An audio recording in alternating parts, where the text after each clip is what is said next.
When we got married at 22, this was never in our dreams.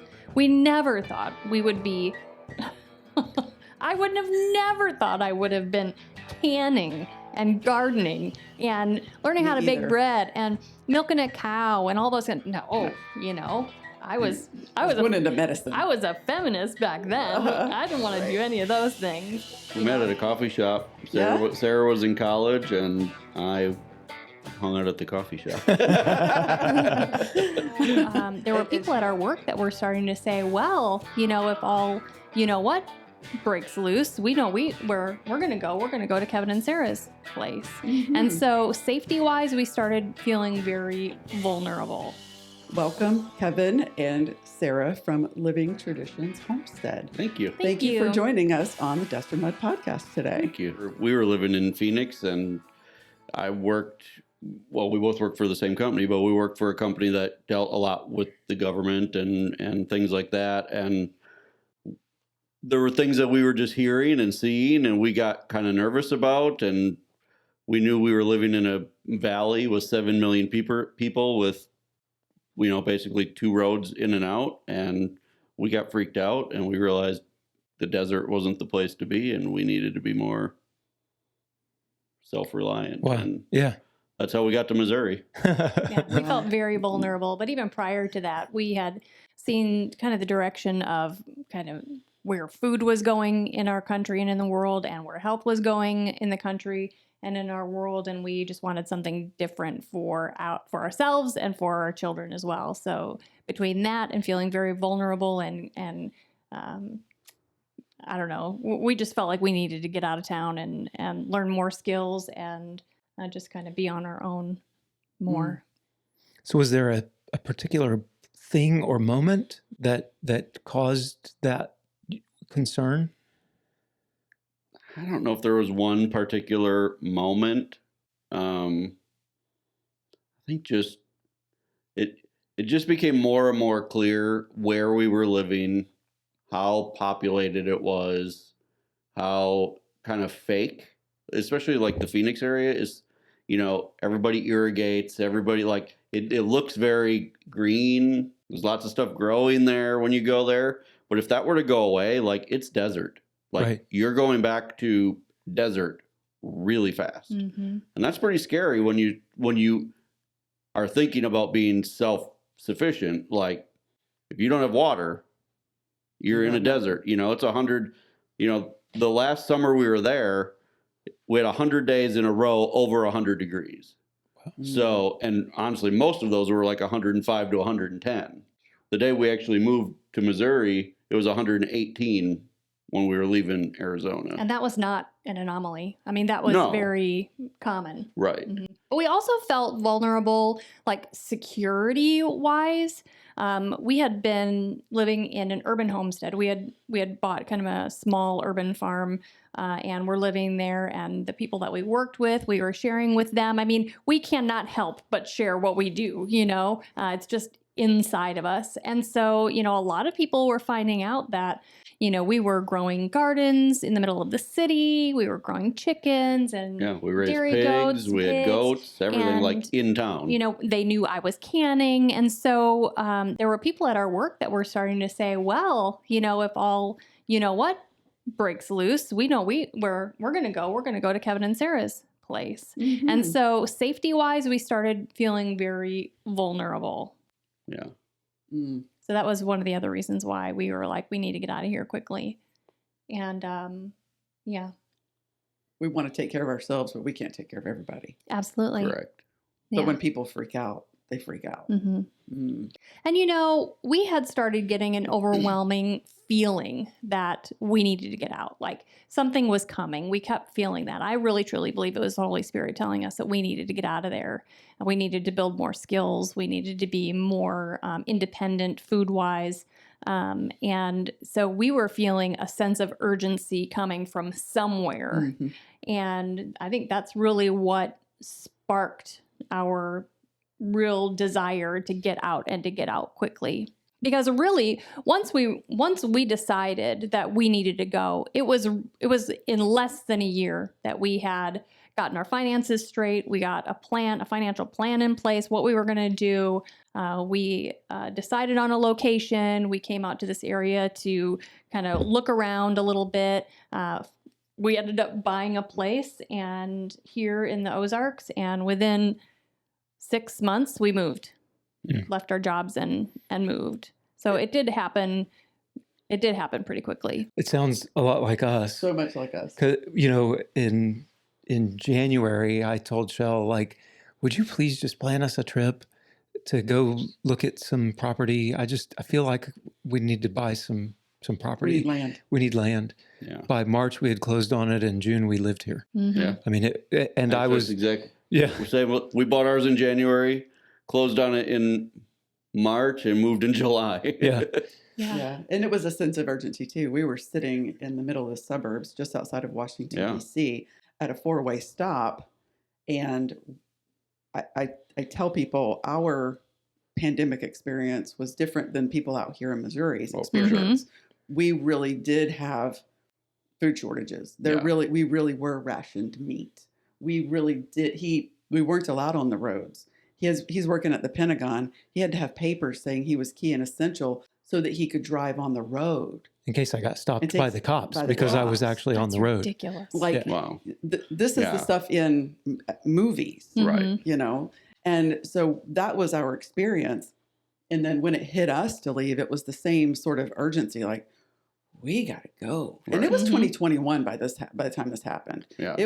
We'd gotten through the worst of it, and we had moved on past it, but it was still that sense of something. But once you've felt that vulnerability, I mean, a few generations ago, it was the Depression, right? And like my great grandparents, they always had food everywhere in their house. They had deep freezes, they had things canned, they had dried goods, like they had food everywhere. They never threw anything away. They never wasted anything. And even in town, he was growing vegetables. Right. I mean, I think that once, and not that our supply chain issues that we experienced in 2020 were anything to compare to the Depression, but once you've felt that vulnerability, I think that at least for us, It's the nearest thing since that moment. Yeah. Well, and It's you the didn't know nearest how thing that long it we've was going to experienced. last. Yeah. Right. Or how bad it was going to get. Right. You know what I mean? And it was, we had just put a whole beef in our freezer. And the impact, even emotionally, as a father, husband, the provider, the sole provider for the family, the impact of having a freezer full of beef was something that, like, we never wanted to be without that again. Right. You know, and so that was huge in our decision in what started out to be, we want to grow our own food. Right.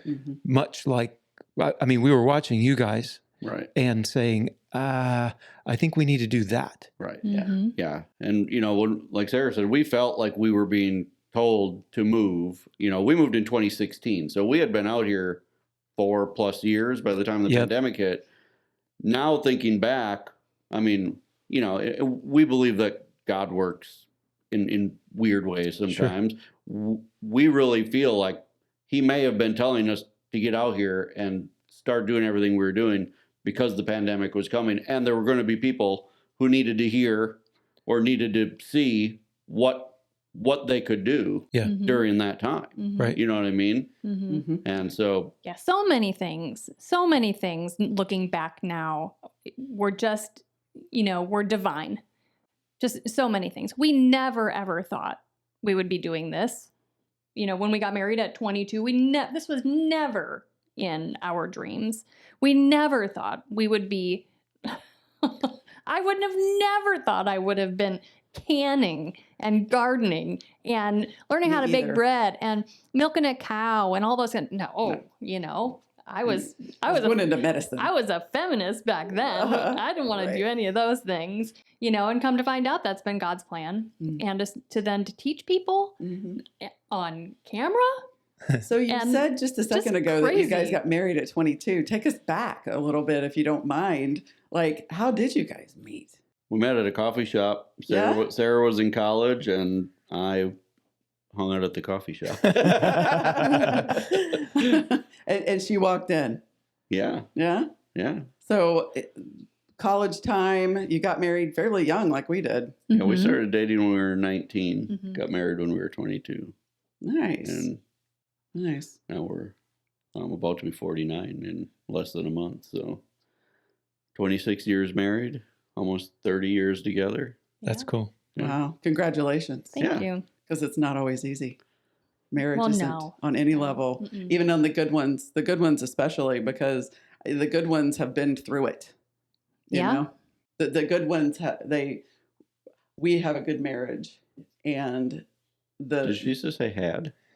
No, she said half. It was Present tense. we have a good marriage and a good relationship, but that doesn't mean that everything is always just rosy and that we Right. agree on everything. Mhm. And the ones that last, I think, are the ones that work through those things, you know, and it's hard. Relationships are worth it, but they're work, Mhm. Oh, yeah. you know? So congratulations on 30 years of Yeah. Yeah, being seriously. together. Thank you. For sure. From Wisconsin. Mhm. Yeah. Mhm. Where it's cold. Yes. So we grew up in Wisconsin. Then after we got married, we moved as far south as you can get. We moved to Brownsville, Texas, or Oh, yeah. just Near Brownsville. near yeah. Brownsville, Yeah. Texas. Just Mhm. off of South Padre Island. Yeah. Just in I worked in real estate on South Padre Island. Oh, fun. And Sarah worked for a company that ran group homes for people with disabilities. Oh, And then wow.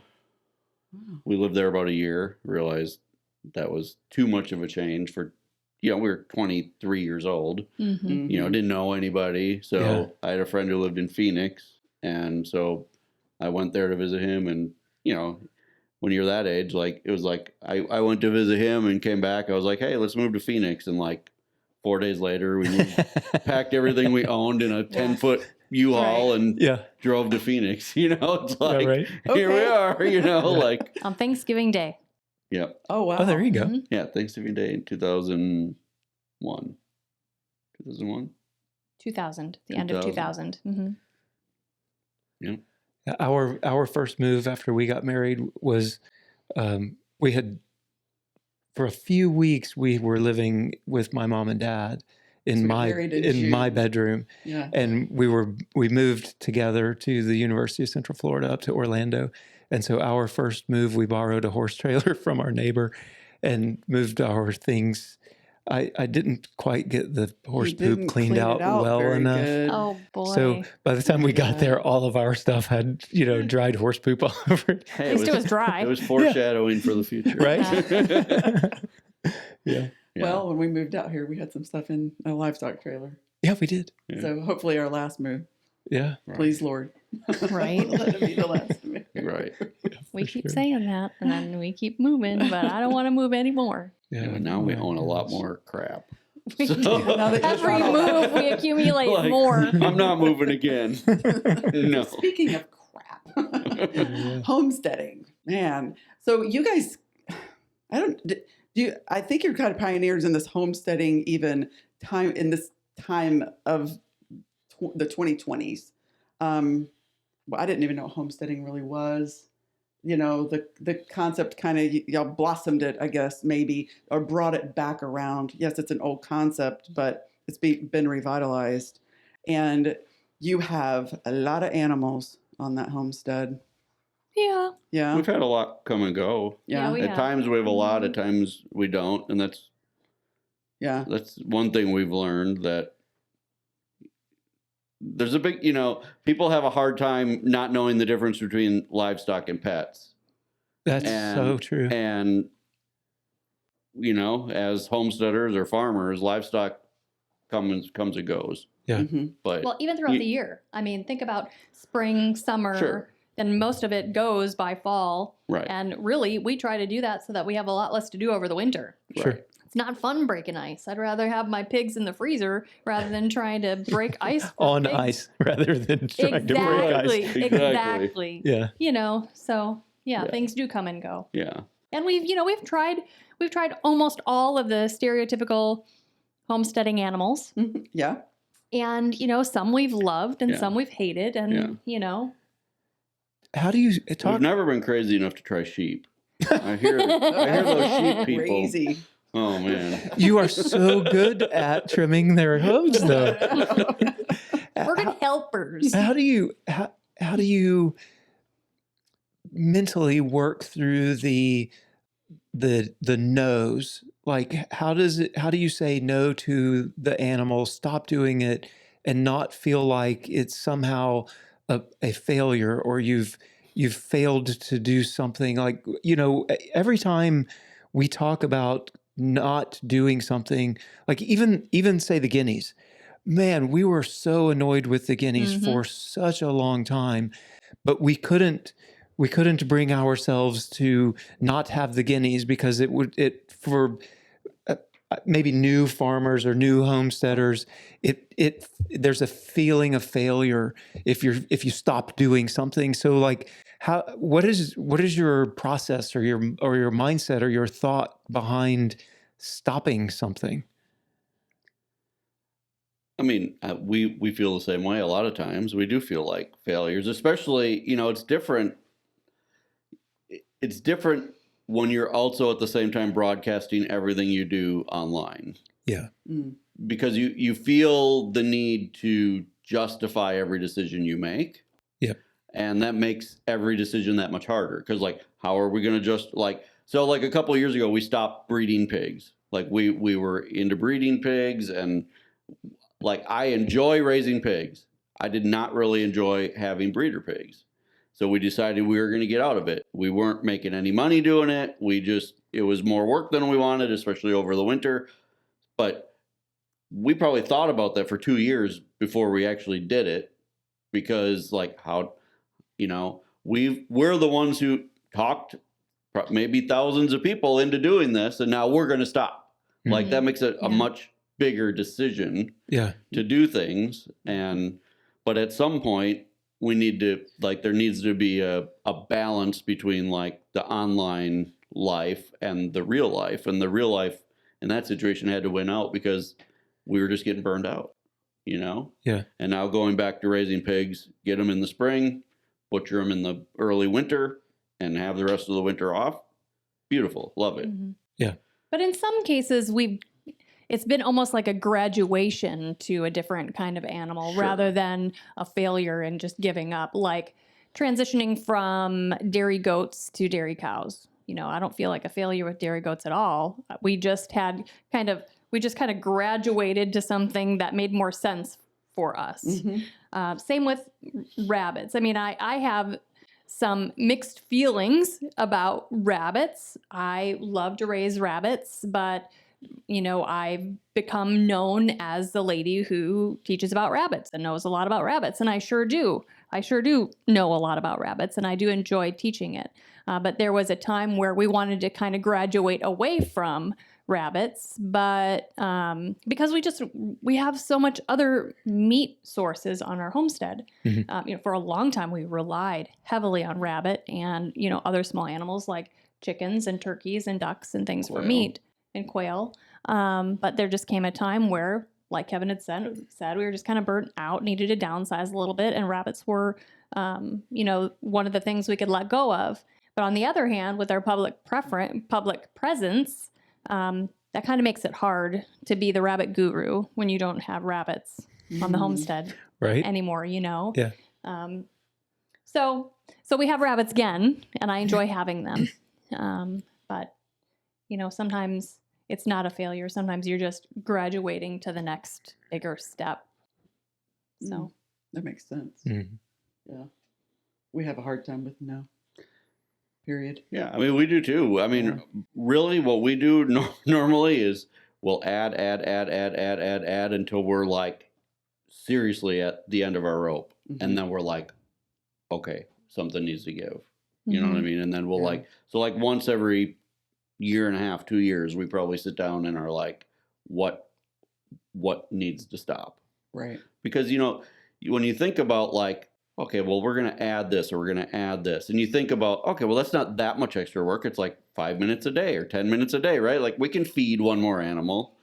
but then you don't think of like all the other things, right? Like you guys are experiencing now with pigs. Like there's more than just let's go out twice a day and feed the pigs, and then at the end we'll haul them to the butcher and that's it, right? I mean, there's like, we need to castrate them on time. We need to like make sure they're, are they bred? Are they not bred? Like there's all these things that go into every decision, and like those are the little things that like, you don't, first of all, you don't see in a 20 or 30 minute YouTube video. Right. Like that's not the part that everybody gets to see, but it's the time, it's the part that just sucks your time. Yeah. You know or even your mental space. I was just going to say that. Right. Yeah. Yes. It's a lot of responsibility and it's a lot of pressure.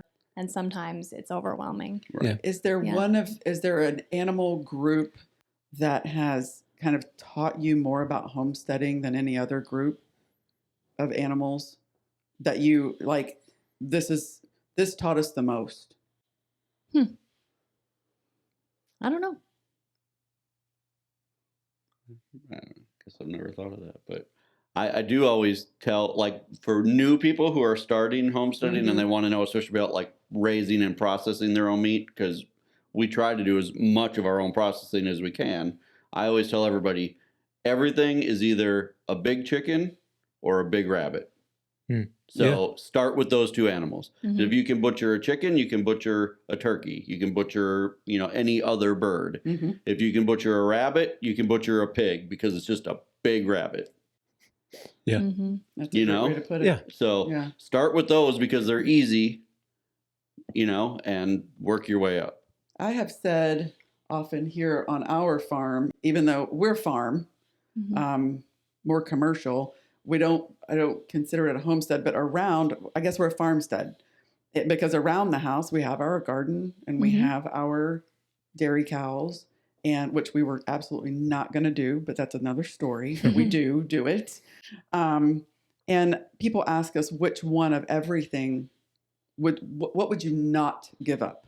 Or what would be the last thing? Like if you had to start downsizing, what would be the last thing left on your farm or farmstead? And by far, it's the dairy cow.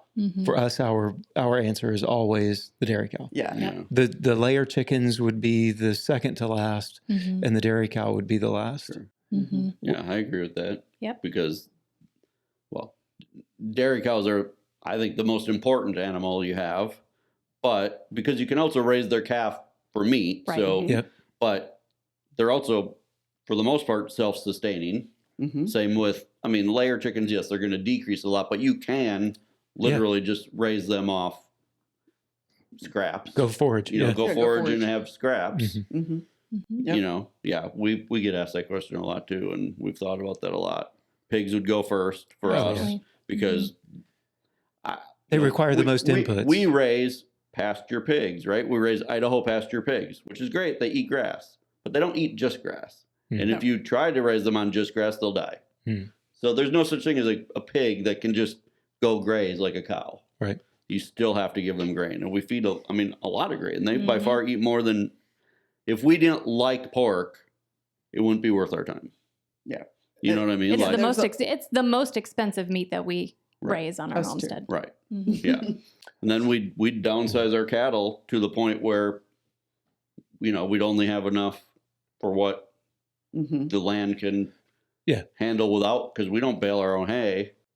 So, but we could graze year round if we needed to with just a few head of cattle. Right. We feel the same way. Yeah. Right. We could surprisingly, although they're a considerable amount of work, the sheep would probably go after the cows. I think because they reproduce so much more quickly, and you can have so much more on the same amount of land. I think that if we had to make those decisions, the beef cows would probably go before the sheep do, which I can't believe I'm even saying. They're also a smaller animal, which in that situation is better. Yeah, true. Imagine, processing a cow. First of all, you'd have to do it here, and that's hard. And then all of a sudden, you would need a way to either preserve immediately or refrigerate immediately, because there's no way you could eat it all immediately. Right. And sheep, I mean, that's a lot easier. I could can an entire sheep on a fire with a pressure canner in a day. Oh yeah. No yeah. problem. But I couldn't do that with a cow. No. hmm Rabbits, you can just eat the entire thing. Right. You know, you wouldn't Yep. have to worry about refrigerating or Right. preserving at all. And we've talked about that a lot, about our, what is your emergency preparedness? Well, it's walking around out there For sure. Mhm. for Yeah. us, Yeah. It stays on the hoof. Yeah. as It stays long- on the hoof. Meat on the hoof Yeah. is valuable. Right. Mhm. Yeah. Absolutely. Right. So that's preserved just fine right out there eating grass. Right. Yeah. Right. Right. You just need to protect it. Yes, Yes. there's that. That's Yeah. issue number 2. Yeah. Right. So, but speaking of preserving, canner extraordinaire here Mhm. sitting with us. I'm not the canner, I'd love to, but you're amazing at it because you have an amazing garden, you guys. Oh my gosh. And the greenhouse and your above ground Raised beds. raised beds. Thank you. Mhm. See, not the gardener this year. Thank goodness for our in-laws, huh? But let's talk gardening. Let's talk some homestead kind of must-haves, I think, to get into the sustainability factor of what you guys grow. Well, yeah, I mean, maybe the answer is gardening. Like, let's pose it as, where would you start if you were brand new to this and you were looking around the nation saying, everything just feels vulnerable to me with the food system the way that it is. I think I would like to start becoming more self-sustaining. Where would you start? Would it be a garden? Would it be the chicken and the rabbit? Like, where would be step one? Well, for sure, with the animals, chickens and rabbits, definitely. We've always said, and we've always done this, we've always planted things that are going to take the longest to mature first. A garden could be planted in a month, and it's very fast. You can do that anytime, depending on weather. But you're planting an orchard and berry plants is important because it takes so long for them to mature. So the faster you get them in the ground, the faster you're going to get there. But other than that, layer chickens, rabbits, and a garden. I mean, if you're just starting in a normal, backyard in town, Yeah. then I mean, you'd have to look at laws of what's legal. I always live by ask for forgiveness, not permission, especially in your own yard.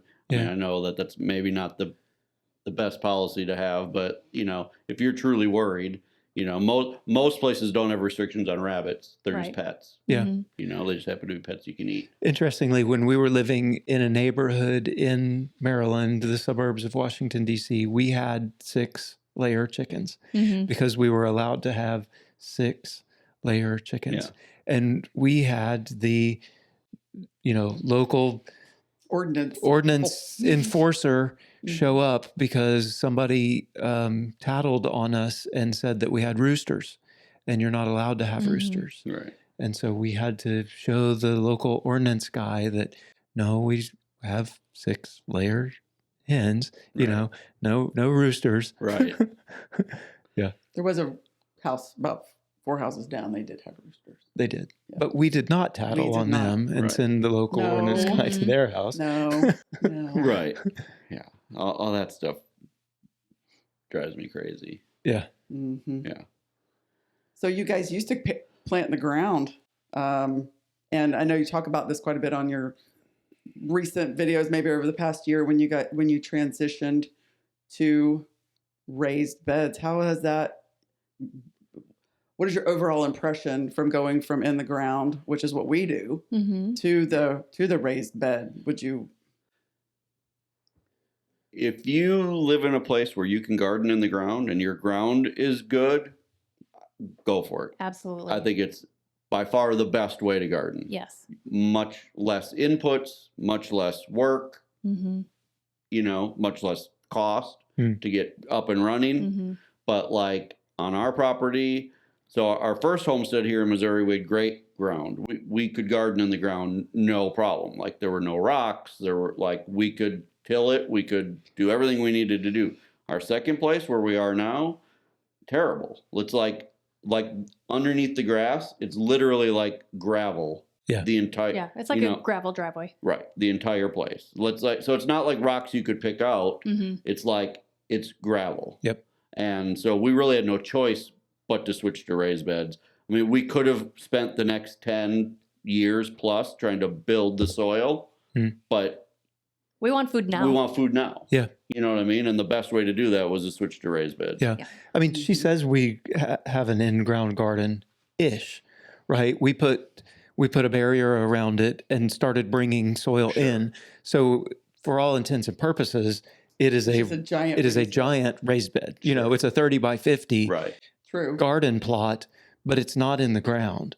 But because you have our the ground advantages Yeah. of the ground. Yeah, I'm just You have saying the our drainage soil and is the everything, same way though. Right. It's just gravel underneath. Yeah. We have about in that spot, I think it was about 3 or 4 inches maybe of topsoil, Yeah. and then it just turns into gravel and or clay. Yeah. I'm You know. really glad that you said, if you have good soil, bury it in the ground, because there are advantages Absolutely. to burying in the ground. And oftentimes, especially when we're on YouTube, people think that's the way they need to do it. And it becomes sort of almost like a trend item Sure. to, well, I have to do it above ground. Well, not if you have good dirt Right. or Right. soil. Do it in the if ground. you can grow in the ground, I mean, you water way less because, Mm-hmm. I mean, raised beds dry out fast. Like Mm. the raised beds we're using now, we love them, Mhm. but we had to water every day this summer. Right. Every day. Right. Where when we were growing in the ground, we could get by with watering twice a week. Mhm. You know what I mean? Yeah. Mhm. There's really no such thing as deep watering the raised beds, because if you just overwater, I mean, now on the other hand, so that takes us to an advantage, right? Is that when we got 15 inches of rain in 48 hours, our raised beds Did didn't just fine. suffer because they have great drainage and it just goes away. Yeah. When we were growing in the ground and you got 15 inches of rain, you might lose your whole garden. Right. Yeah. So, Right. you know, Mhm. pluses and minuses. Yeah. Interestingly, ours with the big rain events, you can see it seeping down the hill. You know, like it's not right at the edge of the garden, but Right. about 4 or 5 feet down, you start seeing the water coming out Right. from the garden. You know, Right. Because we don't live on level ground. Mhm. yeah. But I mean, it hits that layer of rock and clay, And out it goes. and just Right. you know, it doesn't really seep deep, Right. even for us No. either. Right. Yeah. You Yeah. know? That's what's true. happening under our house, actually. We just had to have an encapsulation done under our house because Same. same thing. It's like, the water hits soaks in the like rock. outside of the house, hits rock, and that shelf rock just happened to come up under our house. Mhm. Oh yeah. So all that rainwater is like coming under Oh. our new house. Oh. Well, Problem solved now. We put a Yes, French you drain don't- around on yeah. the On the inside of the inside. foundation and all of that. So it's solved now, but same Yeah. concept, right? It's like it's got to come out somewhere, and yeah. just happened to pick under in the our houses. in our crawl space. Wow.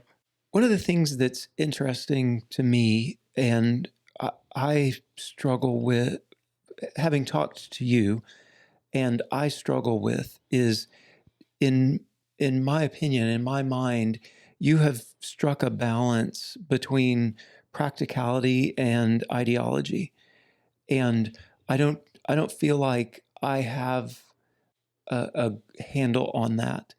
I will use the sheep as an example. We lost probably half of our flock that we purchased because of an ideology, a mindset that we had that said we are grass only, no additional inputs. That's the way we're doing things, and like once we made that decision, it was like, it took a lot of thinking and a lot of additional research and a lot of, gut wrenching, turning, and I know it may seem silly, but like we were set on this is grass only. We are not doing this and we're not doing that. And like this mindset, I feel like that we fall prey to.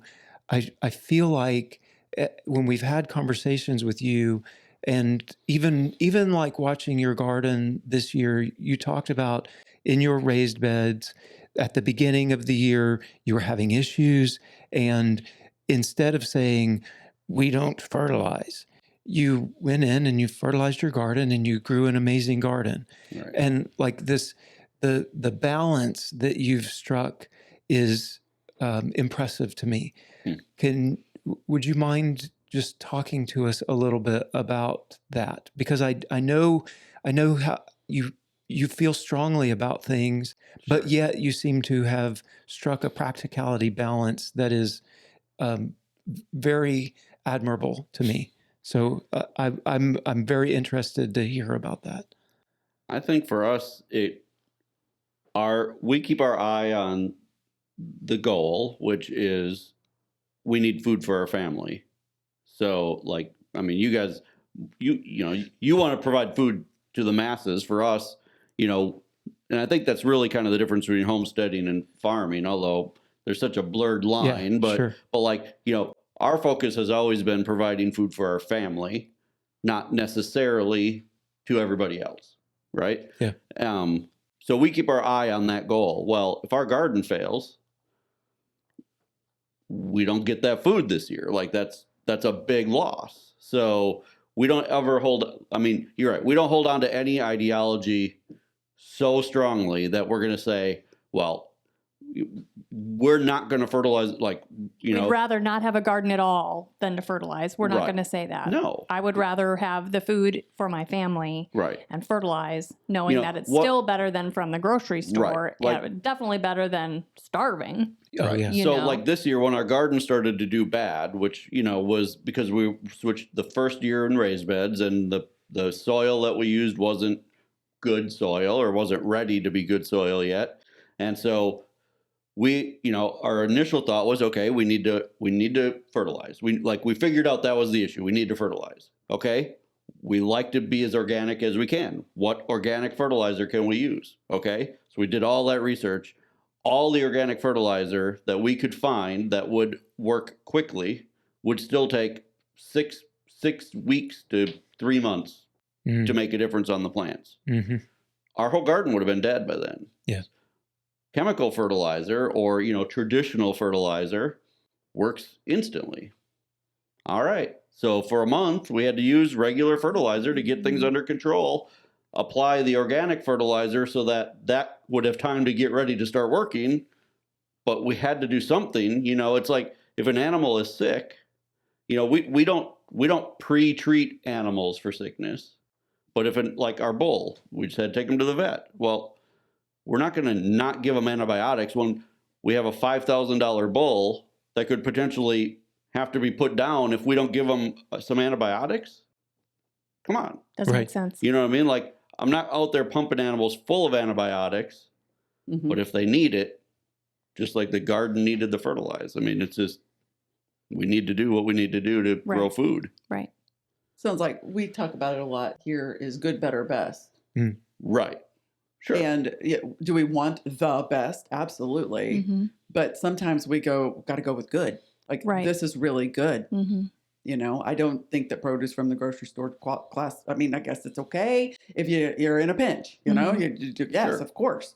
It's better than a Cheeto. Yeah. It's better than a Cheeto. Right. Sure. Yeah. Is lettuce from the store better than Oreos? Right. Yes. Yes. Right. So good. We apply that often. Good, better, best. And whenever you get into, especially when you get into the better category, you're winning. Mm-hmm. Like you're really winning. Right. And a garden with some traditional fertilizer is eons better than produce you would buy at the grocery store. Sure. So that makes a lot of sense. Yeah. Yeah. One thing, the practicality of it. One thing that we realized over time, basically, as we've moved from one homestead to another, we've increased the land size that we've had to work with, which has allowed us to scale up in certain areas. By doing that, we've had to kind of humble ourselves and realize that we can't do everything on a large scale in the same way as we could do on the small scale. Right. We cannot fertilize a 23-acre hayfield with rabbit manure or compost tea. You just can't do that. And our beef cattle, who wander across our entire property. We cannot use their manure to fertilize the hayfield because they aren't living in one spot where we can just shovel it up and put it in a manure spreader like the dairy farms can. Right. Sure. They can do that because they keep their animals in one area, so they can Right. just scoop up all their poop and then put it out on their field. So we can't do that. Right. Do we want to fertilize our hayfield with chemical fertilizer? No. But the guy who cuts our hay says, I'm not cutting your hay unless you fertilize the hayfield. So that's what we do. Right. Yeah. Which I commend you. I really do think that you've struck a balance that is, it's a good example, I think, Right. for others to Right. follow. That there's a place for an ideology. There's a place for trying to do everything in a certain way, and then there's also a place for just getting it done. Right. Yeah. Well, Common I think a sense. lot of times as like homesteaders, we forget that a lot of these things started for good reasons. Like fertilizers were developed for good reasons. That now have they been overdone? I mean, same with antibiotics, right? Like hands down, antibiotics have saved more lives, human and animal, than anything in history. Like, so there's a place for them, right? I mean, have they been overdone? Sure, absolutely. Yeah. But we forget that these things came about for good reasons, and using them kind of in the way they were originally intended isn't necessarily bad. You know what I Right. mean? Like, Mhm. we like 9 months out of the year, our cattle are on 100% grass that hasn't been sprayed, hasn't been anything, Yeah. right? But for 3 months out of the year over winter, they are fed hay from our property that, yes, 9 months prior to that was fertilized with some regular fertilizer. Which means it has a higher nutrient content and is better for the cows. Right. Right. Mhm. Right. At the end of the day, right? I mean, Right. like you're actually the grass is better, but that means that the hay is better. The cows are Right. getting more nutrition out of that hay Right. because you made the decision Right. to fertilize your hay. Right. Yeah, because if we didn't fertilize, if we just said we're not going to fertilize and like we can't fertilize that much naturally, so then we're just not going to do anything, we'd be feeding our cows baled weeds. Yeah. Is what we'd end up feeding them, Or buying hay from the Somebody hay else who supplier, fertilized. and then you fertilized anyway, right? and maybe sprayed and may have GMO alfalfa in it. I mean, we still have control, even though we're putting down chemical fertilizer. We still have all the control. Right. Whereas buying it from somebody else, no matter what they even say, you still have no idea if what you're getting. Mhm. Yeah. Oh, yeah. Oh, we know. I think also we're living in a day and age where we have access to information online through videos and all that kind of thing, and we get caught up in trends, but we also get caught up in ideology that people feel should work in every single situation. I do. And I think Right. that it is kind of detrimental for us to go into homesteading or farming by learning things online, thinking that everything's going to work for everybody all the time.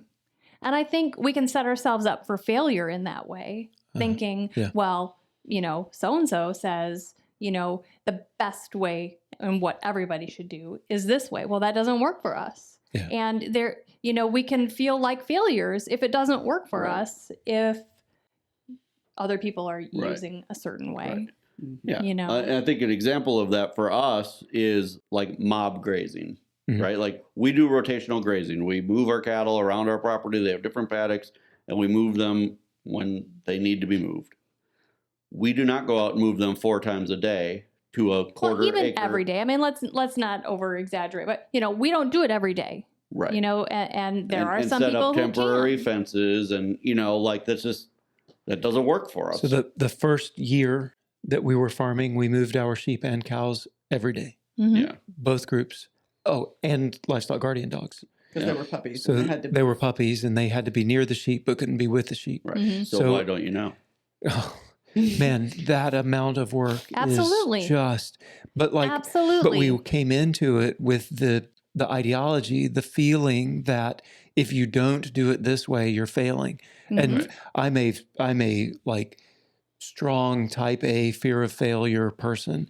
So like the motivation is high Right. to succeed. I'm the same way. Well, And and when, it is- when you set out to do a thing and that is your intention and that's what you've said that you're going to do. Well, we said that we're going to rotate our cows every day when we moved out here, or we said this is the way we were going to do it. Right. And this was our original intention.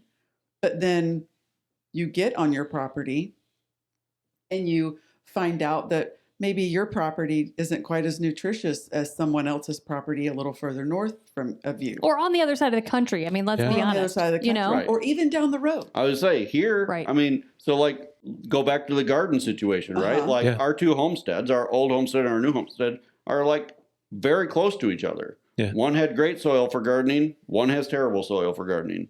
Yeah. I mean, Right. you know, every piece of land is different. Yeah. And so we were set out and we had said this is what we're going to do, and we did it for a year every single day. wow. And that's all we did while we built our home, but that's all that we did. And then as our farm grew and around our home, we got our home, and as it grew and as things started happening, and we just realized we can't do all this. Mm-hmm. We literally physically and time-wise can't do everything. Mm-hmm. Well, yeah, at some point, especially with a farm, like if you're trying to generate some kind of revenue, there is some amount of time that has to be spent on marketing and sales. Right. And there was zero time to spend on anything other than moving the sheep, moving the dogs, Sure. moving the cows, Right. you know, Right. feeding the pigs, moving the pigs, Right. you know, move the sheep, move the dogs, move the cows, feed the pigs, move the pigs. Right. I mean, like it Wow. was just like all consuming. Right. Mhm. And then it was, And it was okay and fun while yeah. that's all we were doing. Sure. Sure. But you come on that next phase of whatever that next project is, or whatever the next thing is that you feel like you're supposed to be doing next. And because with us, there's always a next. I mean, but that's so as we got to building the farm and the vision that we had, something had to back off, like something had to go, and so we stopped moving our cows every day. We do rotationally graze. we do the same type of thing Right. that you do. Same. We put them on a space of the size that we think is appropriate for the time. Right. And we leave them there until it looks like, okay, it's time for them to move on. Right. And they move to a new space. Right. And we allow that to rest, and Yep. we do use practices that are good for the land. Mm-hmm. We do use regenerative practices that keep things coming back in a better, healthier way Sure. than what they started out. Oh, Sure. yeah. Yeah. For sure. But we can't move them every day. Right. Mm-hmm. Right. We would have to just get rid of them. And that's not, Or not do as much. Yeah. Right. Like you Oh, would yeah, have to yeah. stop at that because Yeah. like now our day is full. that's right.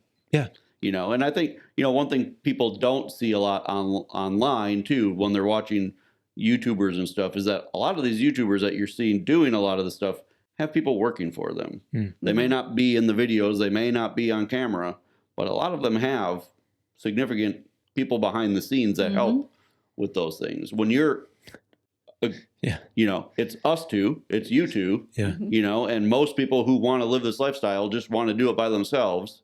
They don't want employees and they don't want all of this stuff. Then you have to balance that. I mean, And Yeah. as we're doing it on camera, it's healthy to let people know that expectation management, Mm-hmm. right. and to realize that you can't do everything. Right. Like you just literally can't Yeah. do. Well, one thing Everything. on our videos, just within the last couple of years, one thing we try to do is when we're doing a project, we try to say how many hours it took us. Mm. Like, That's good. So we've been out here for 6 hours, 8 Yeah. hours, whatever. No, it's and 23 minutes. Right, Well, exactly. the reason we did that is because I got an email from a guy who was like, "Will you please tell my wife?" And this goes both ways. So Yeah, I'm not sure. just Sure. calling out women, but like Right. it goes both ways. He's like, will you please explain to my wife that I cannot fence off an acre of land in a half hour? Because Oh. that's what she sees on YouTube, and she doesn't understand why these things are taking so long. Right. It's like, okay, Yeah. like That took This us was 3 a- days. It was a 4-day project. Well, yeah. Or- right. The chicken mode, I think it was done in 30 minutes, wasn't it? Right, exactly. Right. So yeah, so now we do try to always say like, like this year we planted our berries, and I remember on that video, like honestly, we thought that was gonna be like a 3 or 4 hour project. It ended up being like a 10 or 12-hour project. Right. Mm. And it was like, I mean, luckily it was at the time of year where you can do a 10 or 12-hour project. Can't this time. But, yeah. and I remember getting to the end of that video and being like, we've been out here 12 hours. Mhm. Like That's really good. we to started do. at 8 Give o'clock people this morning and it's actual 8 o'clock at understanding. night. Yeah. Give people a real understanding Right. of how long a project really takes. Right. Mhm. Because that's typically, I mean, on a farm, on a homestead, you're going to do some projects. Right. Oh, yeah. Right. Yeah. But you also have to keep in mind, like the project is one thing, but a lot of times the project then also leads to another ongoing task, right? So like now we have berries. Now we need to water berries. Now we need to pick berries. Now we need to prune berries. Now we need to, you know what I mean? Like, so it's like everything you add. Right. Adds. Right. Everything you add adds to Somewhere down the line, you got to make something out of those berries. Right. And it's going to add to your harvest. Right. time. Right. So that's why every couple of years when we're, How do you have a plan for that, or does it just sort of creep up and? oh, it just creeps up. Do you call it I think it's called homesteading creep. Is that what it is? I think it is. Yeah. It's not mission creep. It's not mission creep. It's homesteading creep. Yeah. And the garden, for instance, it's just 10 tomato plants, Mm-hmm. or it's just 6 Tabasco plants, just 6 Tabasco plants. Right. But at the end of the day, there's going to be like 30,000 Tabasco peppers. Right. that you have to Right. do something with. Uh-huh. Right. And I think it's homesteading creep. Everything is a great idea singularly, Mhm. Correct. That's it. but you All of these but you things are can't think. amazing by themselves, Right. but piled on top of each other, while it's still a great life, Oh, for sure. it's a tiring life. Mhm. Right. It's easy to get burnt out. Right. It's easy to create your own version of what you were trying to leave behind, right? Like we always laugh because we're like, we say we left the rat race, but now we work 3 times as many hours Yeah. as we did when We created our own. we've created our own rat race, Mhm. I have. Yes, I do know. There have been a few times that I've sat down and said, I used to get a weekend. Absolutely. Right. Where's our vacation time? Like Right. I did. Well, Honestly, when's I used quitting to time? leave work and Yeah. have a Yeah, weekend, right. Yeah. Right. Well, and your day ended at 5 or 6. Yeah. Right. And that's the beauty of a regular 9 to 5 job, is that you have a very distinct start and stop time. And then you can come home and do whatever you want Mhm. Or nothing at all. or nothing at all. But in this lifestyle, they're so intermingled that like how many times am I at 3 o'clock in the morning going, I don't know if I did this or I don't know if I did that. And Yeah. now like it's raining or there's a storm and like, did I close up the greenhouse? Did I, you know what I mean? Like, so here I it's am raining. and nothing but my boxers and my muck boots running out to the greenhouse, Right. like only to find out that I did close it up anyway. But because we do it every single day, you just don't remember. Yeah. So Mhm. yeah. So you mentioned the amount of work, and really it's physically taxing. Talk to us about health and what health means to you, and how does growing your own food play in your idea of health? Like, let's transition a little bit to healthy eating, the concept of being healthy to be self-sufficient. Like, how important is health to you guys? Well, I think that we've kind of been on a health journey ever since we started this, and we've learned a lot. You know, we all along the way have thought we were being healthy, we were eating healthy. But as we get more into figuring out what it really takes to be healthy, what food really is healthy to eat, and that kind of thing, it's been kind of it's kind of evolved over the years. Yeah. I think we just continue on the journey, you know, and eating fewer and fewer things, but still relying on what we can grow and raise. Right. So we eat very similar to you guys. We eat a keto or low carb. We don't really do keto. We do low carb. Yeah. You know, we have done keto, but it's a lot more work. We find than ourselves just most low days carb. being low carb. Right. We try to Whole food, low carb. when we think about it, Yeah. we Sure. venture over into a ketogenic Right. state. We're always in a low level of ketosis. But Right. you, That's you gave probably up where the we're standard at. American diet. Yes. Yes. Yeah. But not right away. You know, I mean, we thought that as long as you were cooking from scratch at home, that is healthy. And while that is better than Mhm. buying those things from the grocery store, over time we realized, even in our weight, you know, we were still struggling to keep our weight down and things like that. Homemade white bread is not really any better for you. Oh, it might be. There are less fillers and But- less ingredients But- and but- stuff. Yeah.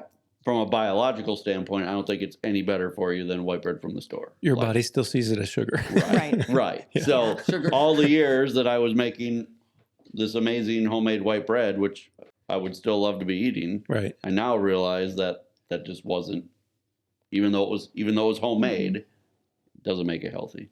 So you grow the majority of your protein, or all. Would you Mhm. say All. majority? Okay. Yeah. So the majority, or all. Yeah. I mean, We do make choices sometimes out of taste and convenience, Uh-huh. occasionally to pick up some brats or something from the store, you know, or a rotisserie chicken. well, like right now, we're about to take a pig into the butcher next month. Mm-hmm. Well, we're out of our brats from last year. So yes, we've bought some brats. You know what I mean? So Yeah. like we do occasionally buy some meat, but we do raise everything we need. Yes. Yeah. Yeah. How does your particular diet, you guys eat like we do, how does it affect what you grow as far as like your garden is Mhm. concerned? Did it change what you're growing? For sure. Yeah, we gave up most of the good stuff. Right? I feel that. Watermelon, sweet potatoes, Sweet corn, potatoes. cantaloupe, yeah. Mm, Yeah. But green beans, man, they're so good. yeah. They're Love so that good. broccoli. Right. Every day, the Kale. green beans. And all, how much cauliflower? can Oh, you I eat? know. And in what form? Right. Right. But it did affect it. It did. For sure. Yes, We it did. Yeah, we make different choices for sure. Mm-hmm. Yeah. Like, I mean, all the things I just listed, we used to Yeah. grow. You know Yeah. what I mean? You know, I Yeah. love sweet corn. I love watermelon. But, you know, I love being alive Right. more. Mm. You know what I mean? I love Mhm. being not diabetic Mm. more than I love watermelon. Yeah. You know what I mean? So Sure. those are just choices you make as a grown up. Have You you know? found as you've transitioned this, are you more healthy? Yeah, absolutely. So blood work wise, we're more healthy. I have psoriasis and psoriatic arthritis. Those are probably 95% gone. Mm. I've struggled with those since I was 15 years old, so 30 plus years. And So through it- diet, you're controlling yeah, those. Yes. for sure. Absolutely. I think what it has been all along that I've never realized is a wheat allergy. Mm. Now, I don't think it's a gluten, I don't think it's a Mm-mm. gluten thing. I think it's an actual wheat allergy. Hmm. And it makes sense. So like I mainly get psoriasis on my hands. And I remember years ago making bread when I would work with dough, my hands would get super itchy. Wow. But I never put two and two together. I just thought, oh, well, it's irritating my hands because my hands get irritated by everything, right? Mhm. But now, every once in a while, if we do have a cheat day and we have something with wheat, I'll start to get a flare up. Well, Oh, wow. Yep. Mm-hmm. And so I really do think, I think what I was experiencing externally from handling wheat and flour was Mhm. probably also happening internally. Inside. All that inflammation, all that. Because there were times when, like, I could barely get out of bed in the morning. Like, I'd have to sit on the edge of the bed and, Yep. like, stretch to, like, even, like, stand up straight from the arthritis. And now, Now you jump out of bed. Everything's calm. I don't All know, go that far. your inflammatory Yes, situation I is can bend down and tie my shoes, that's good. Right. you know, yeah. Yeah. which There were times probably that was different. I've also lost 30 pounds. So, I mean, Right. that helps quite a bit. That's also, awesome. You know, Yeah. Mhm. Yeah, especially in this lifestyle because it's physical. Mm-hmm. for And sure. if you're not fit, you're just gonna, and you want, or if you want to come over into growing your own stuff, being self-reliant, you have to be able to motivate yourself about your property, and things are heavy and it's Yeah. hard work. And motivate, you're not talking about a desire to do something. You're talking move I'm yourself. talking move Literally, yourself. physically move yourself around. Physical labor. 5-gallon buckets full are heavy. Yes, they Right. are. They really are. Mhm. And we call it farmer fit around here. right. And everyone around here's fairly fit because Right. 5-gallon buckets. 5-gallon buckets are heavy. Mhm. Right. And a farm can't afford, or a homestead can't afford for you to not be able to do the hard labor, do the Mhm. hard work. I'm down right now with a knee injury. And I almost, I'm working out. I kind of dread the day that I got to pick up 5-gallon buckets again because I know how heavy they're going to be Yeah. because you're not in practice. And so highly recommend for people who are wanting to live the homestead lifestyle, think they want to get out of the city and start farming, to consider your diet, consider what you're eating, Yeah, consider health. consider health. Right. This whole At lifestyle is large. going to be easier if you're healthy. Yeah. Yeah. From I mean, the physical standpoint, from a monetary standpoint. I mean, you know, Mhm. this, you know, when you're, especially if you're doing this full time and you're self-employed, like health insurance, all this stuff is expensive. If you're also then on a lot of medication, it's something you got to keep in mind. So the healthier you can be and the healthier you can stay, Yep. makes a big difference. Yeah, for sure. Yeah. So you said self-employed.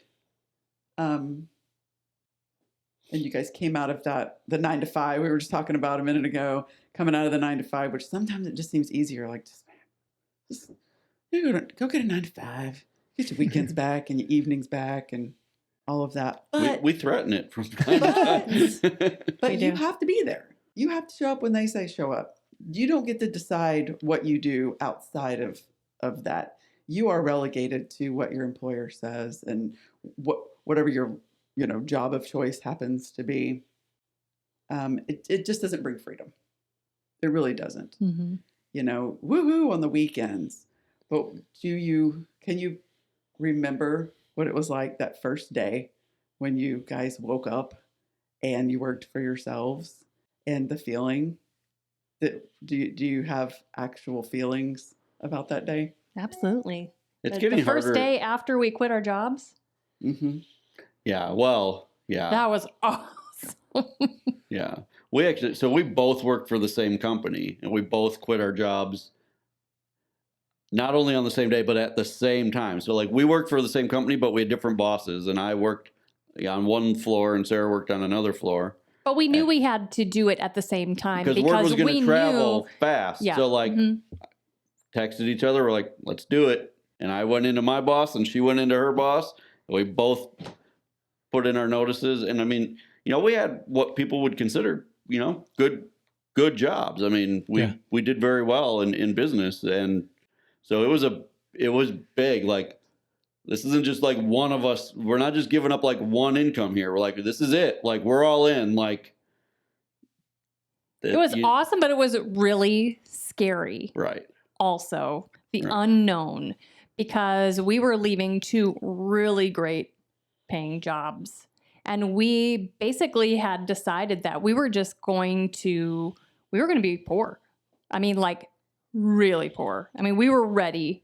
We were so ready to get out of corporate America that we were okay with being really poor.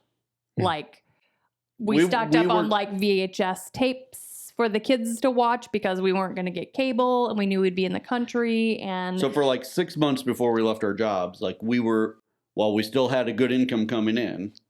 So one thing we didn't touch on is like we had worked for years prior to this to become debt free. So like we had everything paid off except we still had a little bit on our mortgage that we were very close to paying off, but we ended up just paying that off when we sold the place. But other than that, we were 100% debt free. So we were putting like everything we were making while we still had jobs. We were putting everything, like I was buying all the like tools that I would need, like chainsaws, woodworking equipment, like everything we could think of that like we even thought we might need. Like we're just buying it now. We just stored it, never even opened it. You know what I mean? And we were just like, because we were ready to be like, we made like, I hope this shop vac holds up because I might still need it when I'm 80 because I may not be able to afford another one ever. Right. You know what I mean? Like that was the mindset we were in. We were like, So what are some of the sacrifices? Like what was the most like, oh, we're poor now? What was that moment you were like, well, was it after you got out of corporate America, you move out here and where was there that moment where you're like, oh no, okay, we got this though? not really, because we're such big planners. Okay. You know, it was really a mindset shift for us to be, you know, like to live like no one else so you can live like. right. So like we no followed one else. Dave Ramsey to become debt free, and that's what Sure. he says. Like live like no one else now, so later on you can live like no one else. Yep. And So before we left, it's not like we left and had $0. We planned a budget for the first 2 years that we were going to be out here. Right. Help me out. well, so we planned to be like, we were okay with being poor. We never really were. Right. Let's just put it that way. Like we because we sold our place in Phoenix that we barely had a mortgage on, you know, we were able to make a good amount of money. So when we moved to the Ozarks, now it's changed a little bit in the almost 10 years we've been out here. But when we moved out here, I mean, you could buy a decent homesteading property for under $100,000. Wow. So we sold our place in Phoenix, walked away with all that profit, came out here, and we had enough money to buy a place, buy a tractor, buy all the stuff that we needed, cash, plus have 2 years of living expenses set aside. So we were like, we've got 2 years. 2 years to make it before, like, we can. But our budget was like next to nothing for that 2 years. Like Sure. hardly anything at all. Right. So we had 2 years to make it, and then we were out of money. Now you say make it. Can you elaborate on what? Well, what do you make mean enough by to make it? survive. Okay. Like, Basically make the same amount as we were allowing ourselves on a monthly basis, Right. which was not very much like at all. $25,000 a year, I think, Yeah. is what we had set aside. Hmm. We're like, But that was so we for have 2 years to personal figure and out a business way. expenses. Right. So we have 2 years to figure out how we can make $25,000 a year. And when we were on month like 20, 21, something like that. And we were like nowhere near making what we needed to make.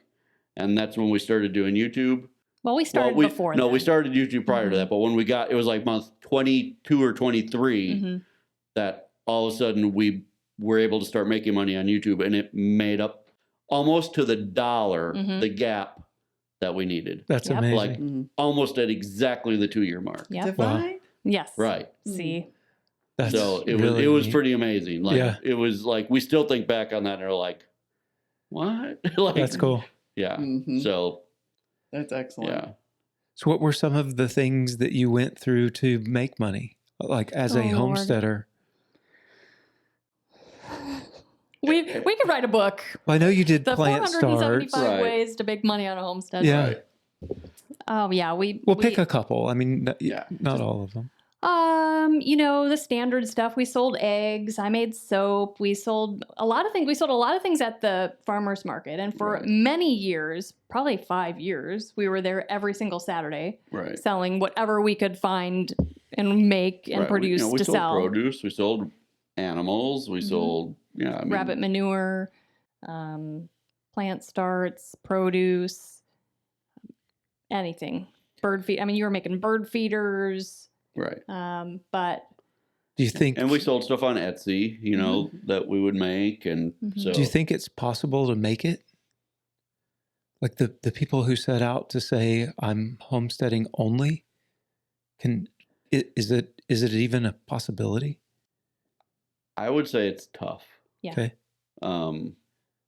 Again, it depends on how you're willing to live, right? And how important it is to you, right? Yep. If you're truly motivated, do I think there's ways? Yes. Could we could do it? We could do it now. See, and this is where it's kind of like a catch-22, right? Because it's like we could do it now because we've got 8 years in, we've got all the stuff, right? Yeah. We've got the tractor, we've Yeah. got all that stuff is expensive. So, and we don't have debt. So we could do it, yes, because now, especially with cattle, we make enough on cattle that makes up a decent amount of income.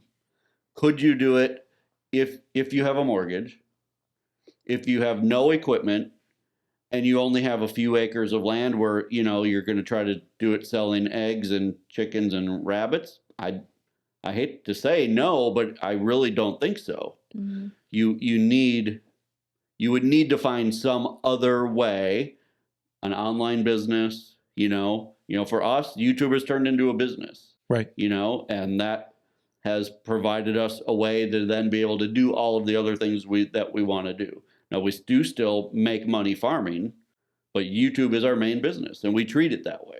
Was it part of your original plan, YouTube? No, it wasn't. We had a business plan when we moved out here that included a blog, selling things on Etsy, and selling livestock. Right. Yeah. Yeah. And selling at the farmer's market. Yes. Yeah, selling at the farmer's market. Mm-hmm. And YouTube just kind of morphed from documenting what we were doing so that our family, who thought we were absolutely crazy, could see what we were doing. Right. And then over time, the blog I found out quickly that it's very hard to really make a living on a blog. It takes a lot of years before you start making any money. Mm-hmm. And while I enjoyed writing, I do like writing. And while I enjoyed that, we found out quickly it wasn't really going to make us any money. And we ourselves started watching quite a bit of YouTube. We were watching other homesteaders also. And when we found out that you could actually make money on YouTube by putting out videos, we decided we were going to learn everything we possibly could about posting videos and making money on YouTube. And we learned how to YouTube from watching YouTube. Right. And it just kind of took off over time. We got some advice from some other YouTubers to just start posting, just post often and post on a schedule. It was a different time though too. Like it is a saturated kind of market now, but it's still a viable option for a lot of people, I think,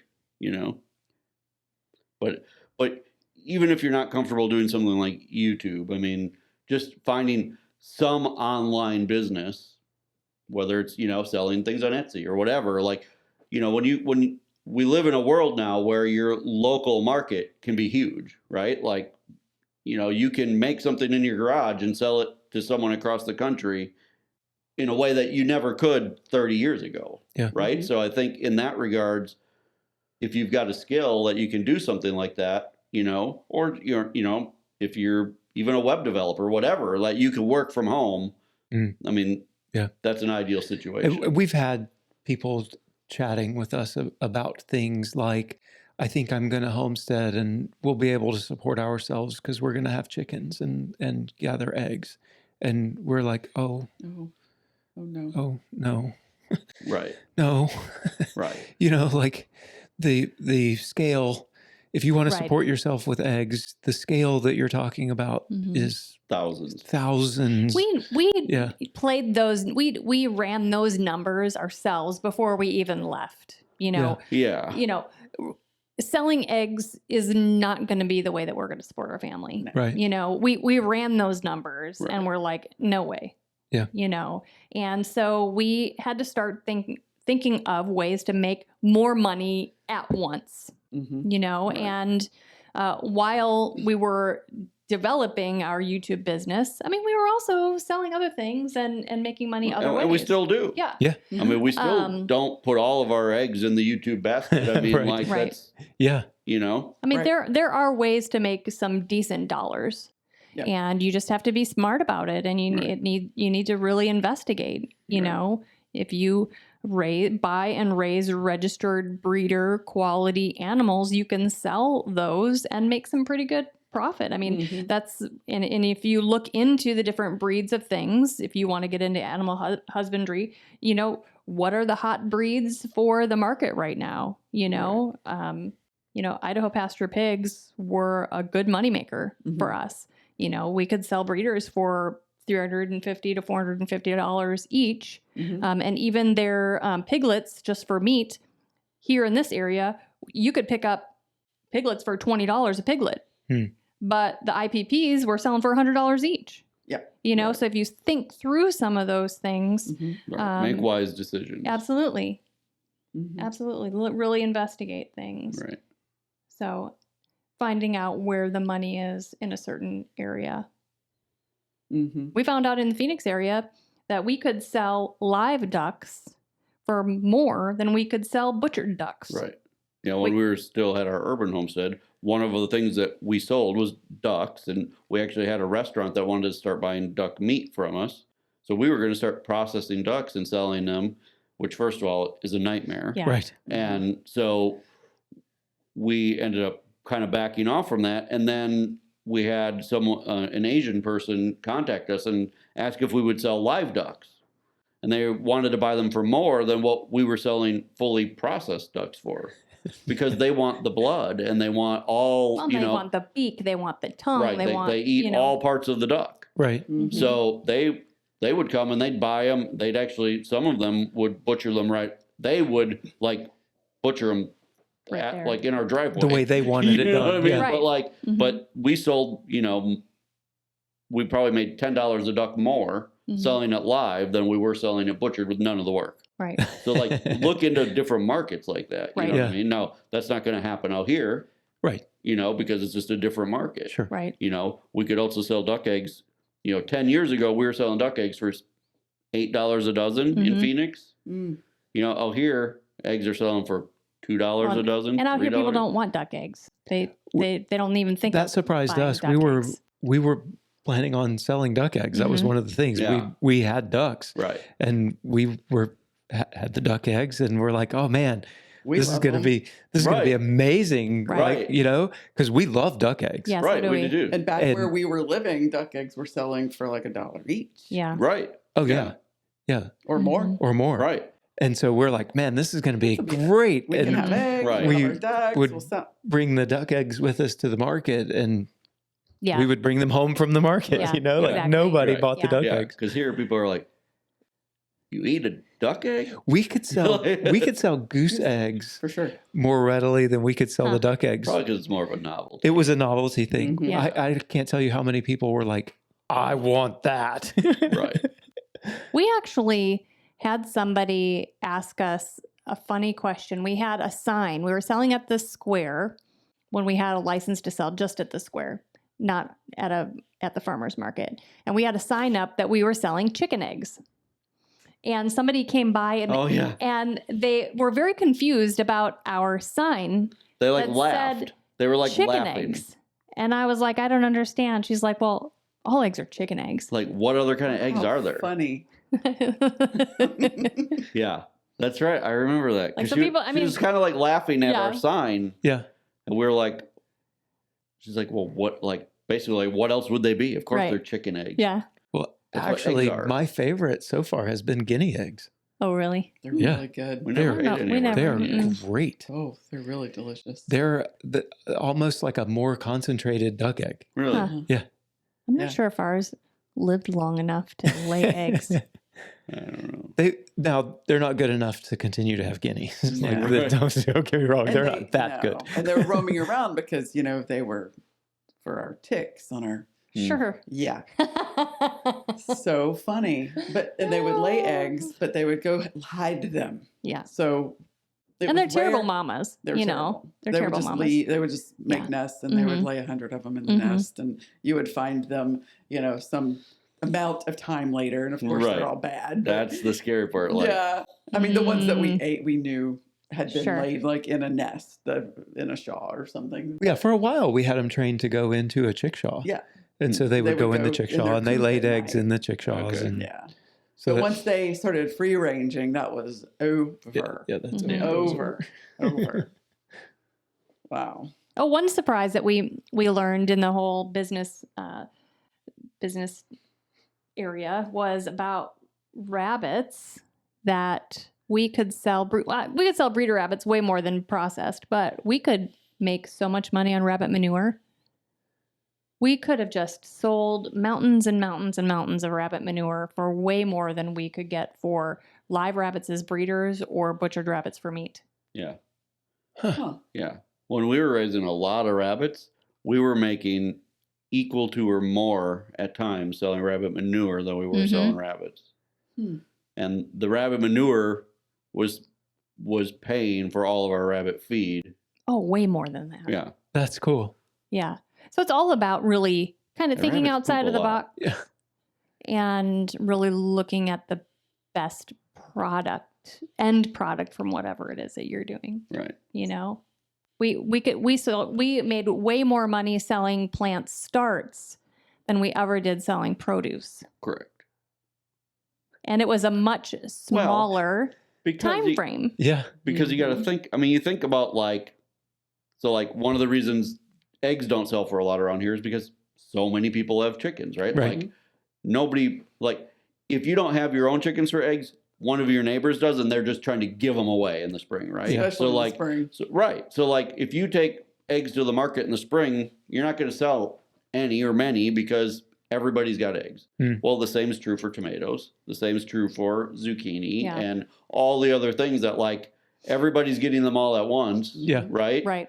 So like when we switched over to selling plant starts, it was like there really wasn't anybody else doing that. Right. We were now the ones providing the one so that people could grow their own. Yeah. You know what I mean? So yeah, that ended up being a much more profitable business venture than selling produce. It seemed Mhm. like at the farmer's market, the really successful produce guys were the ones that had greenhouses and would have whatever it was first. First. Correct. Absolutely. Correct. Mhm. Correct. You know? And that's the thing. If you can do something Oh, you've at got a time- tomatoes?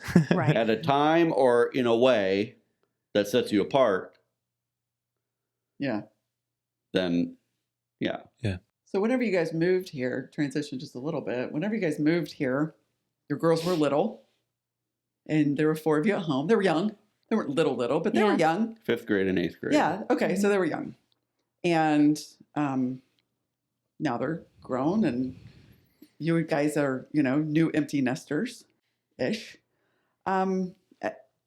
As you have gone through the years and your homestead transitions, and it swings just with the seasons and with the years, and now as being quote empty nesters, where do you see your homestead? How do you see it swinging or transitioning? You're obviously very committed to growing your own food, but with just the 2 of you, how do you see it developing over the course of the next 5 to 10 years? Well, we don't have to grow so much. Right. That's for sure. Will you scale back? I think we'll scale back on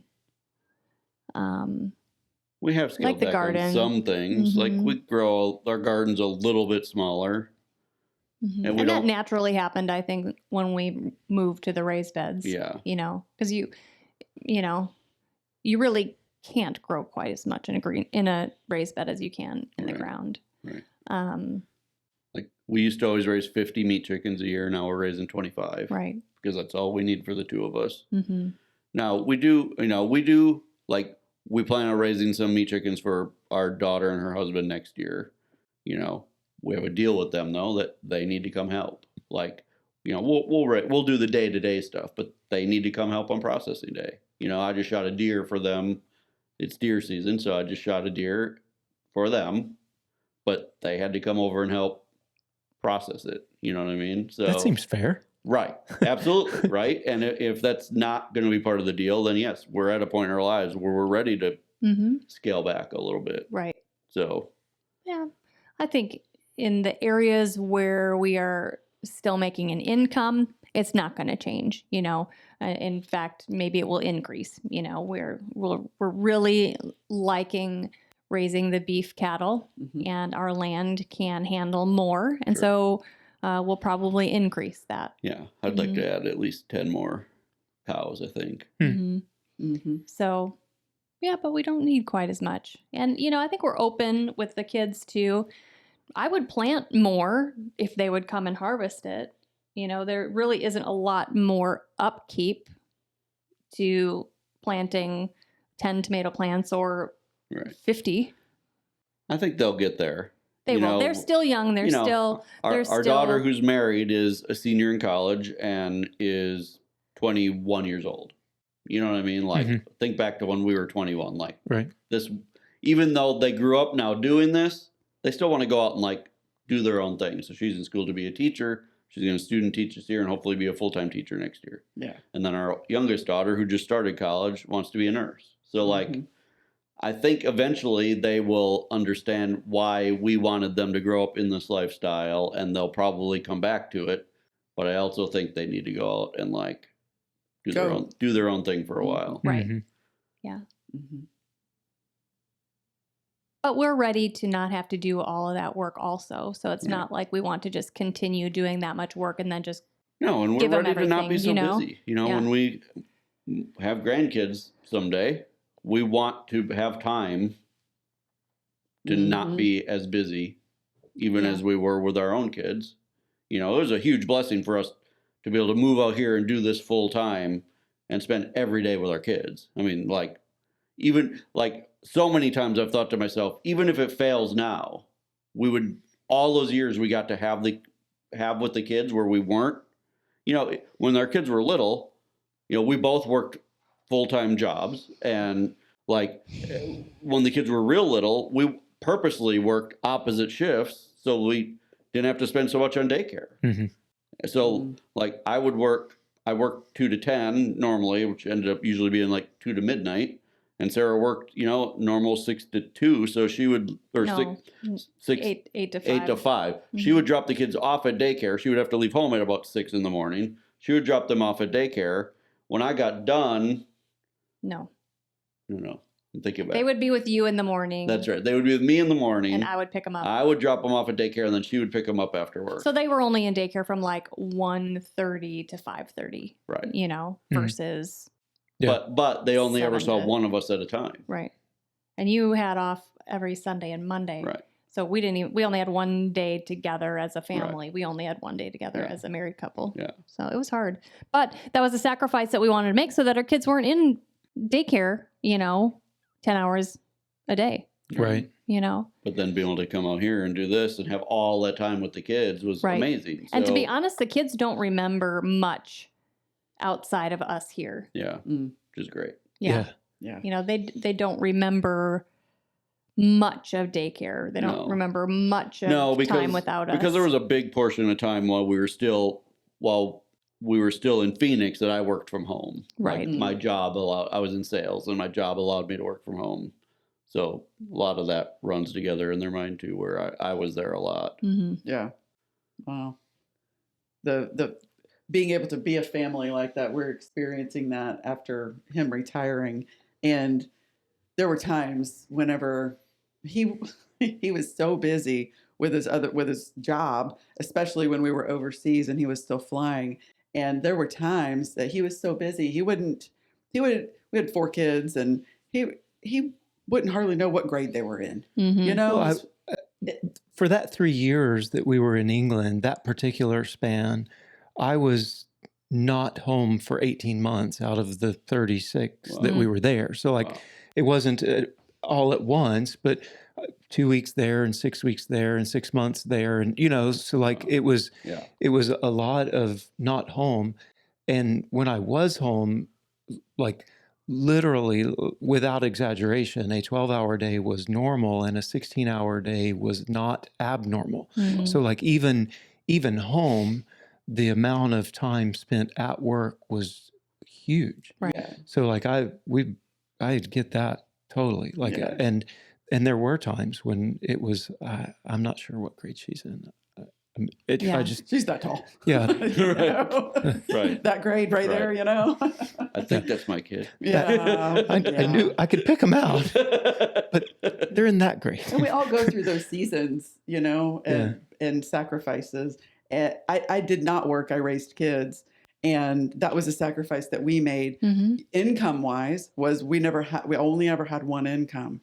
And that allowed for some continuity because he was gone for half of the year or half of the 3 Right. years. How could you have worked when he would be People gone? do, for and they try, but 6 it's a months lot at of time? daycare. Right. You Yeah. know, it's a lot of daycare. It's a lot of Our friends that like we have friends who were both active duty, and typically they would hire an au pair, Wow. a live-in nanny Wow. to help raise the children because they just when both of you are gone a lot, it's just the kids have to have something. Right. So now we have him home every day, all day. And Michaela has that opportunity. And a really cool blessing for us is we have Rebecca back. She kind of, we moved overseas or to somewhere where she wanted to stay back because she was a senior in high school and all that.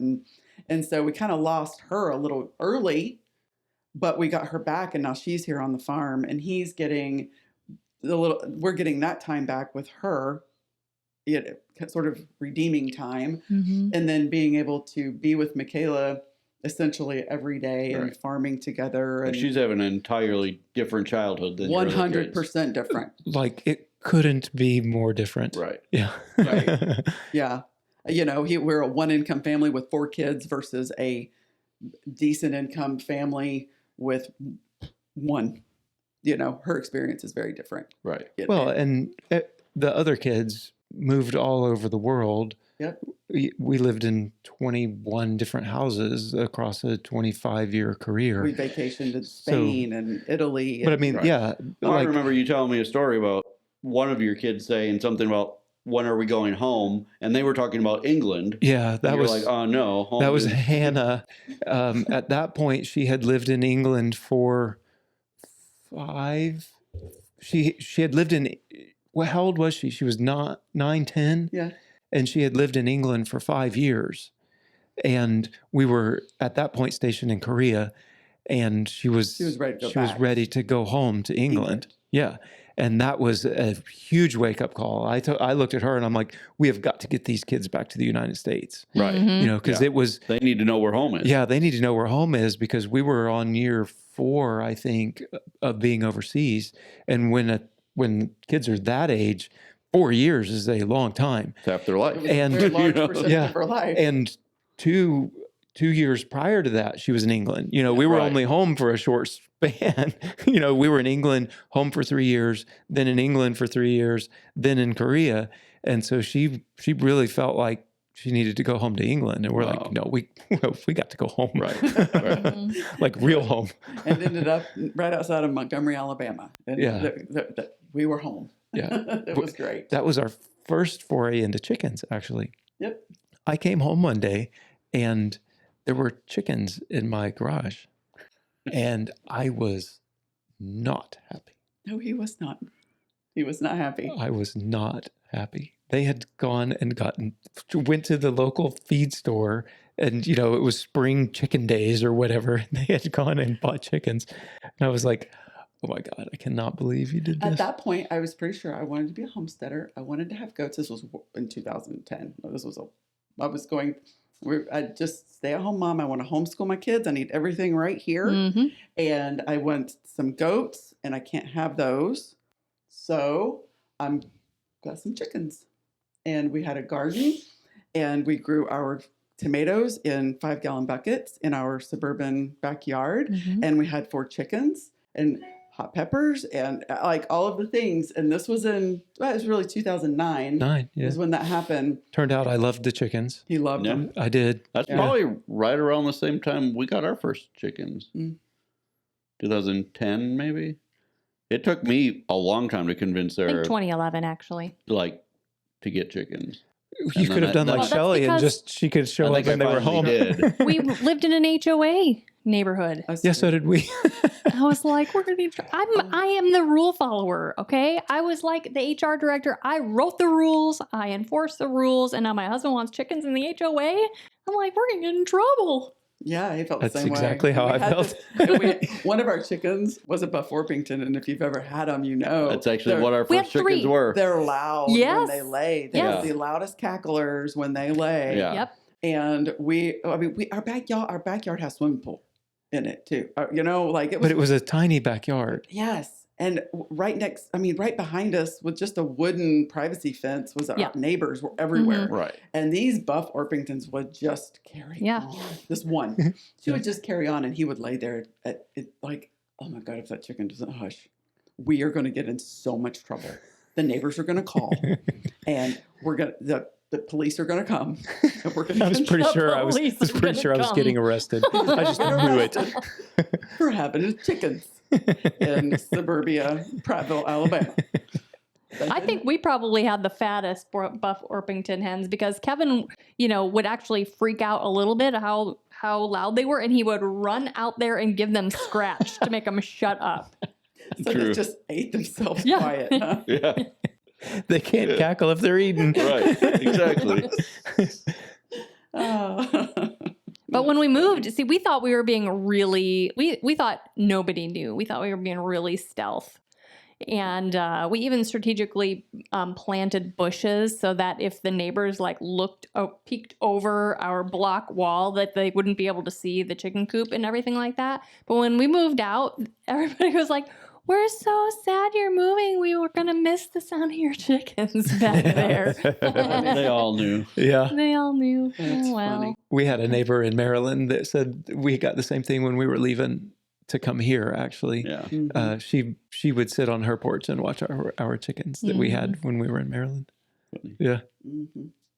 We have had off camera, but we've had lots of conversations about local and food and such. If as it feels at least like things might be shifting in the nation as far as food and health and maybe the big food and industry, even like there's a push at least that's being talked about towards regenerative agriculture, regeneratively raised animals, locally grown things. Is there any advice that you would provide to folks that might be, say, living in a city or even living in a small town, but they only have ever gone to the grocery store? Like one of the hurdles that we had to overcome at the farmer's market was we're selling meat at a farmer's market, right? And that was odd to people. So we had to, like, I don't know how many pounds of meat we gave away. Right. Try this. And then they're like, oh my God, that was the best whatever it was I've ever had in my life. Right. And now we have a customer. But like we had to overcome that initial, there's just a weirdness to it. Sure. Like, could you provide thoughts or insights or like as folks want to shift more local? What would you say? Well, I think finding a farmer's market, and shopping there as much as possible is important. And then when you're there, like, don't just be a consumer, like, talk to the farmers, get to know them, get to know what they're doing, how they're doing it, why they're doing it. I mean, most of us love to talk. We spend most our days alone on our farms, not talking to people. When we go to the farmer's market or something like that, we love to talk. Mhm. And most of us do this because we're passionate about it. You know, we have a drive. This is way too much work to do if you're not driven to do it. Yeah. So we want to tell people why we do what we do, why we, you know, so I think that's where I would definitely start. I mean, yeah, you can go to health food stores and stuff like that, but you're not going to get the same interaction as you would go into a farmer's market. Mhm. I think also if people would start learning what is wrong with the food that is at the grocery store or at the restaurants, and then learn what they want instead of that, it's a great jumping off point. It's a great way to get into finding better food or Right. growing better food and locating that in your area. Right. With so much conflicting information out there, how do you find what's wrong with food? That's a really great question, because there is so much, in my opinion, bad information Right. out there. I would say go to sources that you trust, that are telling the truth. You know, I think Well, people who can give testimonials, right? Like, yeah. like I know now that low carb works because it worked for me, right? Like, Yeah. like I don't even know if there's one. I don't know if there's one diet that's right for everybody, right? You might have to try. You know, some people might be able to handle some grains. Some people might be able to handle, you know, so you've got to try those things. But like some things are common sense, right? Like the big thing that's in the news now is like Fruit Loops, right? Like common sense tells you Fruit Loops aren't good for you, right? Well, just turn know- over the box and look at the ingredients. Right. And if you start digging into what those ingredients are, if you take responsibility to look up those ingredients and figure out what this actually is, when you realize that most of those things are just plain old chemicals, they're a sorry excuse for a food product. Right. And when you start doing that and realize what you're actually putting in your mouth and putting in your body, then you have the knowledge to make that change or to make a decision like, I'm not putting those chemicals into my body. In most anymore. cases, those aren't food products. Like Right. if you were to take those individual ingredients by Correct. themselves, they would not be food. Yeah. So like, you know, when you're looking at a label, if it's made with foods, it's probably fine, right? Right. I mean, even if you're not doing low carb, right? But like if it's actually made with foods, great, eat that. If it's not, probably don't eat that, right? Like, don't eat stuff that's not food. Like, that's just, right? Like, that's a good place to start, at least, right? That Like, is a good place to start. Yeah. And to me, even learning a little bit of the history, like we're sold vegetable oil as food, but I think it's an industrial solvent or industrial Right. lubricant, Right. you know, that they've cleansed Right. through tons of chemical processes and then sold as food, you know, but like, Right. I don't think that's food, you know? Right. Yeah, So I for think, sure. I think that is important also. And I hope that as a nation, you were talking about maybe the climate's going to change. Well, it's going to change, but perhaps we see a shift in our food, the emphasis on foods, Right. on the food stuffs in the food industry that we have going on. Right. I hope that we're getting back to food being important, because as farmers and as homesteaders, the reason we get up every single day is because of food. Right. Mhm. Yeah. Whereas 95% of what we do in some way revolves around food. Absolutely. and Maybe that is- 100% of what Yeah. we do revolves Right. around food in some way. Yeah. Producing it, eating it. Yeah. I mean, preserving it, Right. Growing the food that the selling food's it. going to eat. Yeah. growing the food that the food's going to eat. right. Yeah, exactly. And but for most Americans right now who are working the 9 to 5, who are doing the best that they can to just get on with it, food, everything they do isn't around food. And they go and they just get something, and they put it in the grocery basket, and they go home and they heat it up and crash in the bed. Right. And I hope, my prayer is that as the emphasis changes maybe and starts swinging with some of the people that are, going to be in leadership soon, maybe we can get back to food mattering. Real food, though. Right. Real. I used to tell my kids, they're like, Mom, what should we eat, diet wise and being healthy and all that. And I just try to tell them, if it is what it always was, it's probably okay. Right. Keto or low carb or carnivore or whatever. Like, dude, okay, we eat a low carb keto diet. We don't eat potatoes anymore. But for crying out loud, like, if you could just come away from the ultra processed stuff for sure, and the chemicals, eat the potato. Right. Like, I don't care if you eat the potato with real butter on it. Right. Eat the potato, not the potato chip. Right.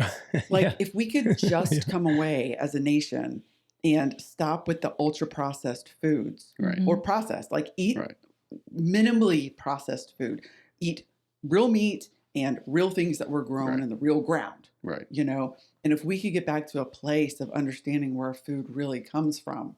And as homesteaders, I mean, and farmers, that's just what we do. And I think there might be not really a misconception, but maybe not quite getting it. People, they might be sitting in their suburban home and they think, oh man, I just want to do that.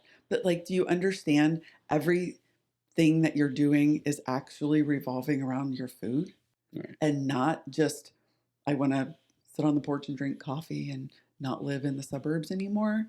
Like, it's really hard work. Food is neither cheap nor is it easy. Right. And Americans, by and large, have been led to believe that they are cheap and that it is easy. And those two things have led us down the path of the majority of this nation is very sick. Right. And one thing I was saying to Sarah the other day, because initially, like, my initial response hearing of like some of these new people that are coming in to change things, I was like, I hope that a lot of this stuff just disappears. Like, I hope they just take the Fruit Loops off the shelves. And then I thought, you know what? That's not the right approach. Like, what we need to be doing is because the same people who got people addicted to cigarettes are now getting people addicted. Let's treat it the same way. Let's put a big fat warning on the box of Fruit Loops so that when people pick it up in the store, they read, causes type 2 diabetes, causes obesity, causes heart disease, causes like all the things that just like smoking cigarettes. And I know there's still a lot of people that smoke, but there's a lot of people who gave up smoking a lot less, because of the warnings. Right. Like, let's do the same on food. Yeah. Right. Well, and the education too. People just don't know whether they're putting blinders on or not. People just don't know. And if we can just educate them, use the airspace, the time, and the TV commercial time to start educating people in the way that they can make healthier choices. If something needs a marketing campaign to sell it, it probably isn't food. It probably isn't good food, right? Like, you never see a TV commercial for an apple. Right. Right? Because you don't really need to convince people an apple is good for you. It's an apple. It's good for you, right? It doesn't have nutrition facts on it either. Right.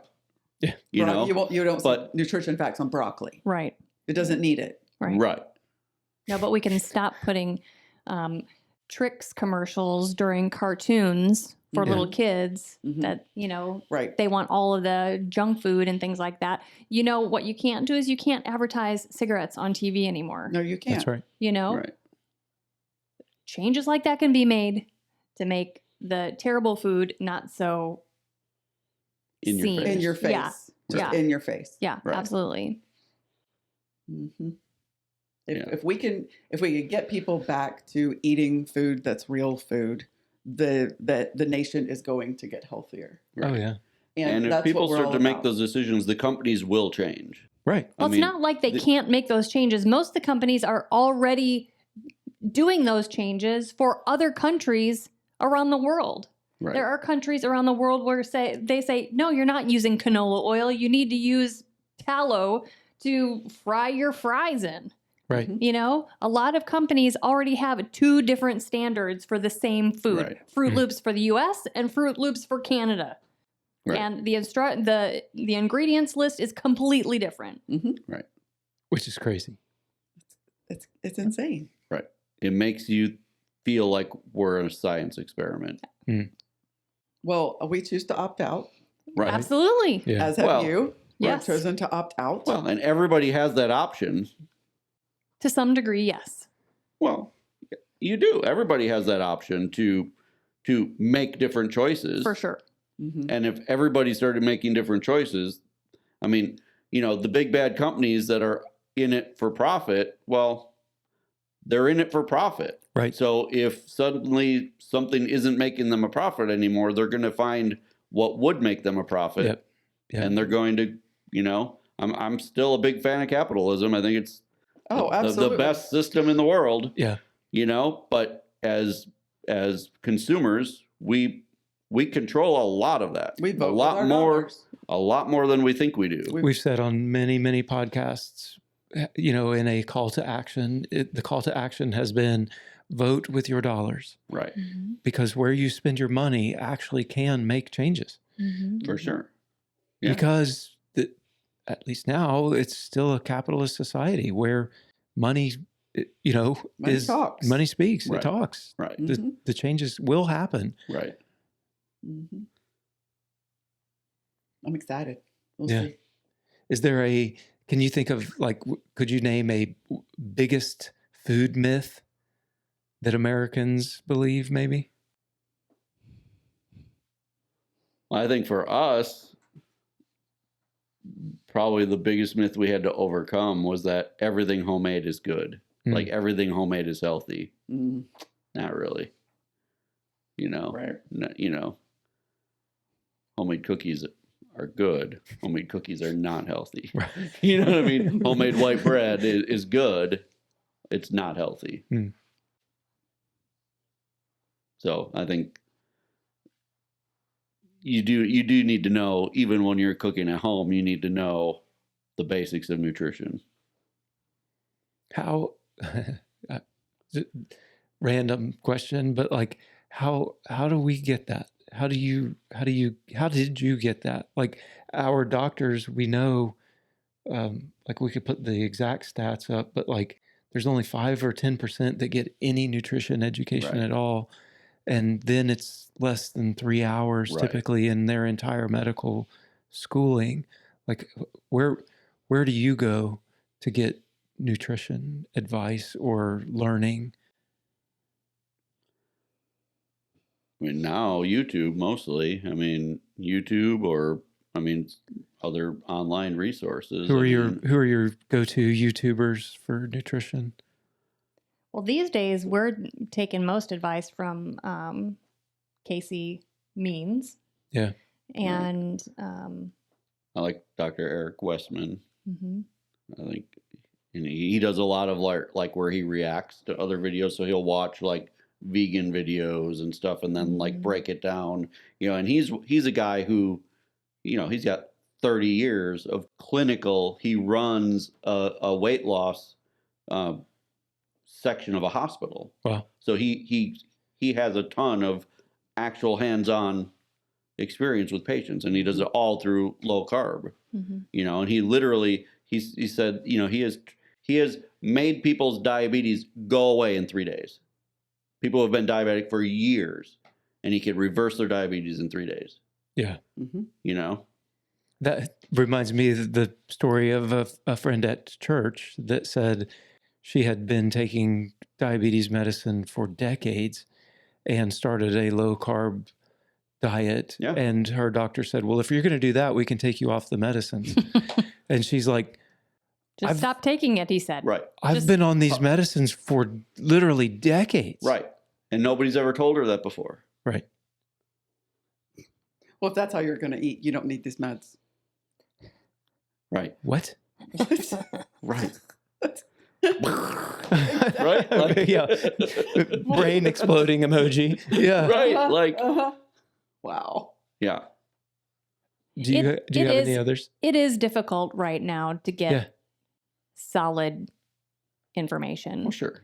I mean, the nutritionists are misinformed. It's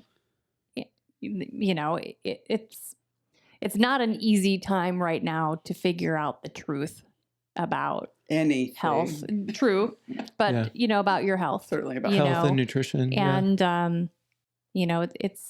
it's unfortunate that we've been misinformed for so long. our entire lives. Right. And because of Yeah. that, people are so resistant Mhm. to new and different information. Yeah. So resistant. So Yeah. while I have especially hope, when it's a complete 180 A from what, paradigm shift. yeah. right? A Like, full I paradigm mean, when it goes from like animal products are going to kill you shift. From to no, actually, it's just the opposite. hmm That's a huge, like, Yeah.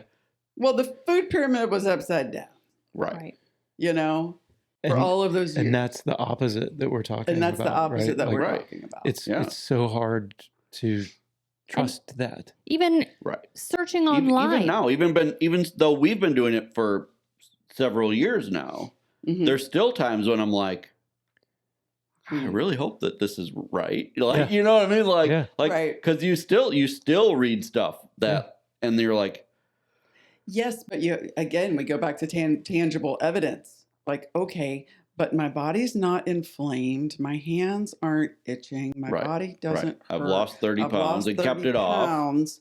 And eating the way I was hurting. My body was inflamed. I was on medications, like whatever the Right. thing is. So sometimes we just have to step out on our own Right. and take Right. what might feel like Sure. is a risk and say, okay, there is a group of people over here, and sometimes my litmus is if mainstream is like crying out about whatever they're saying, like, oh, they probably are saying something that I want to listen to, and the listening and just taking that extra just risk and doing it, and then getting your own personal, what do we say, N of one or whatever sort of experiment, and saying, okay, but it is working for me, and it is working for you, hmm and it Right. did work for her. Yeah, and the what we're all being told to do has led to a crisis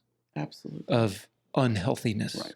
Sure. Sure. Pick the disease or list of diseases that you Right. want, And conditions, really, I whatever. mean, that's the Metabolic evidence you disorder. need, right? I mean, that's all the evidence you need. Look Right. around. Right. If you can say, gee, I think people are much healthier now than they were 30 years ago, then great, keep eating the way you're eating. Right. Mhm. But I don't think there's a person who can honestly say that. No. So No, all then you of got the to look data. and say, well, what changed? Yeah. Mhm. Yeah. And we There's- all You know? There's so much work to be done if Mhm. you think about how big this is. I mean, the conflicting information that you find online, the conflicting information that you get from your doctors, the conflicting information that you get from nutritionists, and Right. it's just so widespread. There's so much work to Right. do. And while I do have hope that that's going to be changing and changing soon, we have so far to go. It Right. seems. Yeah. It we have an seems- addicted nation. Yeah. But We are very, very addicted, and so to think that overnight things are going to start changing they're for not. people, this is going to take time. Yeah. Sure. This is an aircraft carrier we're going to try to turn around, right. and it's going to take some serious time to get people to even understand the level. And it may not Yeah. even be our generation. No, it may not. Yeah. No, it probably won't. You know what I mean? Yeah. Like, No, our generation will die young, and Right. maybe the next generation right. Yeah. will learn. Right. Maybe. Yeah. Maybe, yeah. I mean, we spent literal days Mhm. researching Mhm. and the more we learned about nutrition on our own, Mm-hmm. the Angrier we The- got. Yes, angrier absolutely. Right. and angrier For sure. we got Yeah. at being totally misled. Right. And it was one of those we could not get enough information Mhm. when we and at the time it was keto, right? Like, but when we started really researching it and really digging into what's happening, there was like the realization that I didn't understand the basic biology of my own body. Like there is a different fuel source that I've never even heard of. Right. Like how's that Right. you like, Well, the whole how's that even concept possible? for me, it was like when I realized that like the whole concept of calories is nonsense. Bogus. Really. Yeah. I mean, for the most part. Mhm. It's a measure of heat, right? Right. Your hot tub has calories. Right. So, but that's been pushed Yeah. so hard. Yeah. Right. Mhm. But then like I remember one day just thinking like back to the days when we still lived in Phoenix and we belonged to a gym. Like I would run on a treadmill Mhm. for like an hour and would burn off like less calories than like one candy bar. Right. Yes. Like you're never going to exercise off the standard American diet. No. Ever.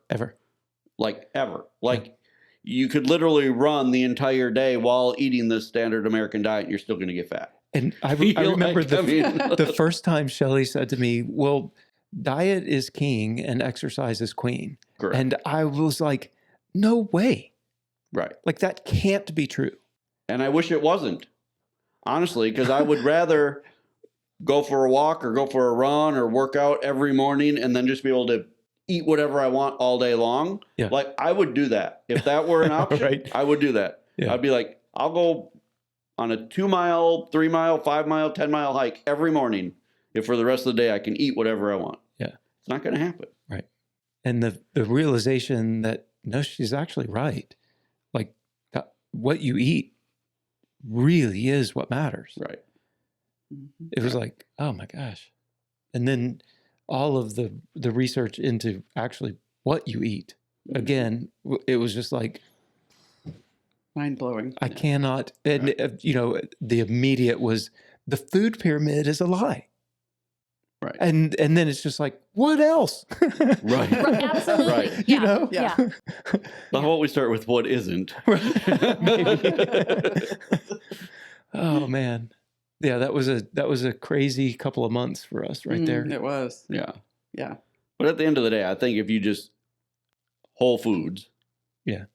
at And least to start with, and then maybe find your kind of like niche Mhm. diet that you feel better on. Mhm. Yeah. But just go to Whole Foods to start, right? Like not the store. Not the store. I mean, you could go to the store. Yeah. Sure. Eat. But Whole single food. ingredient. Yeah, real food. Eat real or food. foods Yeah. that are Yeah. made from Yep. foods. The- Then you're other probably thing- going to be good. Great You're going to be Right. better than 75%. Yeah. Oh yeah. If you can eat whole food, and I would add one other thing, and that I think that everyone would just make leaps and bounds in their health.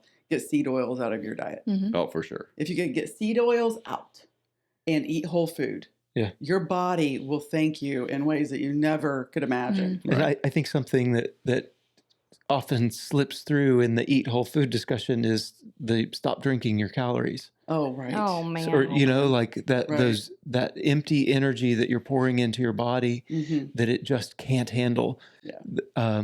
Yeah. That go back to some more natural beverages also Mhm. is Right. part of eating whole Right. food. Yeah. I'm not saying, you're not saying just drink water only, but No. more natural beverages than things that are chemically comprised. Yeah. Yeah. That contains so much energy in such a get- manner that your With body zero nutrition. Mhm. your body really can't do anything else with it than store it. Hmm. We're going to do a little bit of a lightning round. Oh boy. Okay. Find your lightning round sheet. Got it.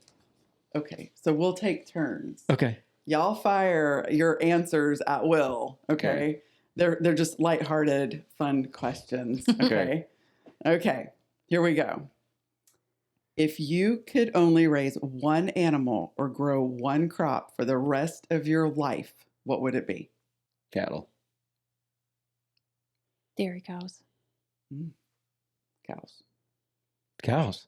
Yeah. Interesting. Nice. All right. What if it, that's the animal? What about a crop, a plant? So many variables. Right? But you just have to say one. Grass for the cows. Does that count? Fair enough. Yeah. I'm in fescue. Good answer. Good answer. Good answer. Otherwise, tomatoes. Tomatoes. Yeah. Mhm. Now you've From a got, purely selfish standpoint. now you've Sure. gotten me thinking. Okay. Probably like field corn so that I could feed it to my cow who needs it because she's a high producer and isn't 100% grass. Nice. It is a fantastic thing that a cow can eat grass and make you protein. Right. Yeah. Isn't that phenomenal? Yeah, it is. What is your favorite homestead meal to prepare? Chili. Mm. That's a tough one. And anything grilled. I mean, I love to just grill. So steak. Nice. Let's go with steak. All right. Have you ever had a funny or bizarre encounter with an animal on your farm? Yes, actually, I got a funny story to tell you. Just happened now, not a farm animal, but a wild animal. Okay. So it just happened yesterday, actually. I was out my tree stand and I'm like, I have like a ghillie suit that I wear. So I'm like super camouflage, right? Like you can see my eyeballs and that's it. So I'm up in my tree stand and I'm like super quiet.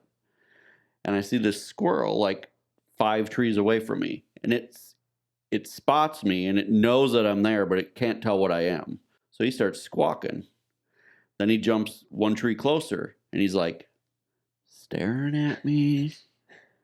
And he jumps another tree closer and he gets like, this is like over like a half-hour period where he's like trying to figure out what I am. And I'm just kind of like watching him out the corner of my eye. Finally, he gets like on a branch, like right here. And he's like, it was like the funniest thing. It went on and on. He's just like staring, like trying to figure out what I am. And then I moved just a little bit and he like, but it was like a half hour of him like Stalking you. stalking me. Like at one point I was like, is he about to like leap on my head? Like, I don't know what I'm going to do if that happens. He's about to It's like- tell all the Like deer. Christmas vacation. Right. Right. So yeah, that was a funny, Oh, that's it was hilarious. the funniest thing that's happened to me out hunting. Nothing that funny's happened to me with animals. I don't even know. Okay. What's a project that you started and immediately regretted, but still laugh about now? I know. Go ahead. When we still lived in Phoenix, we had this brilliant idea to build a structure over our raised bed gardens. kind of like a greenhouse, but we built it out of PVC pipe and like flimsy PVC pipe and tarps. There you Well, like we never get rain in Phoenix, right? But like the day after we built this thing, it rained, and it just like filled with water. Like the tarps were just like filled with water, and like we had to go out there, and like the whole thing like just collapsed. Like it was the. Did you? put We back still together? laugh about it because we're like the neighbors had to have just been like, "What are What are they like?" doing? No, but even prior to that, with that same structure, we were so dumb. It like kind of got cold, and we had plants under there. So we plugged in an electric heater to put out there outside to just try to like heat this like relatively open, like fake kind of hoop house thing, because our broccoli was gonna freeze. Because it got down to 50 in Yeah. the desert. We were like, this is way too cold. Oh no, we have to protect the broccoli. Yeah. Broccoli That's like awesome. cold. Yeah. Oh, that's hilarious. Yeah. Oh gosh. You got to start learning somewhere. Right? What's your go-to homesteading hack or shortcut?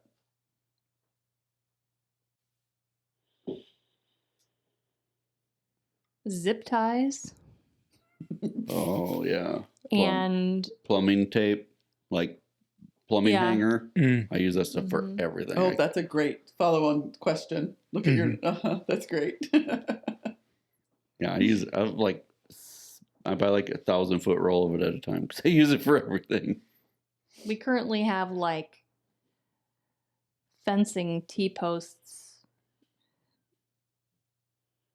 like pasted together with like not bungee cords, but that gate that we have behind the workshop that keeps the cows out of the hayfield. Yeah. I mean, honestly, yeah, ratchet straps. Yeah, ratchet straps are godsend. Mm-hmm. Every time we go to Harbor Freight, we walk out with zip ties and ratchet straps. Right. Yeah. It doesn't matter what we walked in Right. for. I know. Right. We are walking out with zip ties and ratchet straps. Yeah. We've ratchet strapped so many things together. To hold up fence posts and Yeah, Mm-hmm. because we don't even have fence posts, so we just ratchet strap the two T-posts together so it tightens up the barbed wire and the cows don't get through anymore. There you go. Right. Yep. We've got ratchet straps around hay bales with cattle panels wrapped around it, you know, Right. to Yeah. Mm-hmm. yeah. Honestly, So- yeah, for a homestead hack, it's like whatever works. Fair. Right. Most of the time, a lot of days, it's the best you can do. Like, Mhm. oh, that worked. Move on. Tight and good enough. Yeah. So you each have to answer this one. Okay. If you could give a beginning homesteader just one tool, which one would it be? Does it have to be a tool? A like tool. from Tool. like Like the a workshop? physical No, tool? like just something you use, anything. I mean, you could be from the inside the house or outside. I'd say the a house. pressure canner because it can also double as a water bath canner, and then you can start to learn how to can your food, preserve your food. And they're expensive. I'd say a good set of knives. Oh, that's a good Mm. one. Mm-hmm. Not those stupid serrated ones either. No, Mm-hmm. some Right. good knives for processing animals. What's your favorite season on the homestead and why? The next one. Okay. That is so true. We're always looking That forward is to so true. next season. We'll slow down a little bit. Yeah. So true. That's a good answer. I don't know. I really like each one for different reasons. I really do. Yeah. I wish that summer and winter were shorter, but I like them also. In the Mhm. winter, you can recuperate a little bit, hopefully. Summer is, the bounty of summer, but I like spring. I like them all. Mhm. Cool. Mhm. They each bring their own thing with them. Absolutely. Right, And yeah. there's something to be excited about Mm-hmm. for every season. And I think that's kind of what you were getting to. Like the current season gets old. There's different work with every season. So like in the middle of the one season, you're like, this is getting old. I can't wait for the next one. Right. You know. And then it gets old. And then Right. it gets old. Right. Because, we look forward to winter because we can just kind of just simmer. Yeah. But boy, howdy, I know. it gets so ready for spring. Yeah. Right. And then you plant Well, 25,000 think about how tomato plants. excited you are for gardening season to start. Yes. And But then how excited you are for gardening season to end. Yes. Yeah. Right? Like, Yeah. And I think that's the way life was meant to be lived. You know, I think Seasons. that's with Yeah. the seasons right. rather than just the monotony. Right. Yeah. The seasons bring that Yeah. needed change. Like we're for our taking the winter spirits. off from growing in our greenhouse this year. This is the first time in 5 years we're Good for not you. growing in the greenhouse this winter because we have some work to do in there and Okay. we didn't want plants in there. Yeah. But I'm actually excited to have a winter. Have When you have a break. greenhouse, it's Yeah. like you're gardening year round. Yeah. And it Well, That's It exciting. gets kind of old, and the spring isn't as exciting when you're still 'Cause you were- growing from the winter. right. Mm. You know. Right. Yeah. Hmm. Mhm. What's the one thing on your homestead you'd never want to give up? The lifestyle. Mm. I don't know about a physical thing, but the lifestyle. Like I don't ever want to just move back to the city. I don't ever want to just not It would- have a reason to go outside and work with my hands and move It would my be body very hard to and transition back. to have to not know where my food is coming from, to have the every bite be questioning whether I'm going to get sick or what was used to make it or who touched it, or once you grow and raise so much of your food, you really become skeptical of eating food elsewhere. Yes, you do. And Big time. I just don't think I could transition back into It would a be tough. lifestyle that isn't homesteading. Mm. What's your favorite way to unwind after a long, hard day of work? We have a hot tub. That's Oh, pretty cool. nice. That's Mm. chill. That's chill. Just one of those blow up Yeah. ones, but it's Yeah. It is really nice. Yeah. Just really relax. Mm-hmm. yeah. If you had to describe your homestead in just 3 words, what would it be? Lots of work.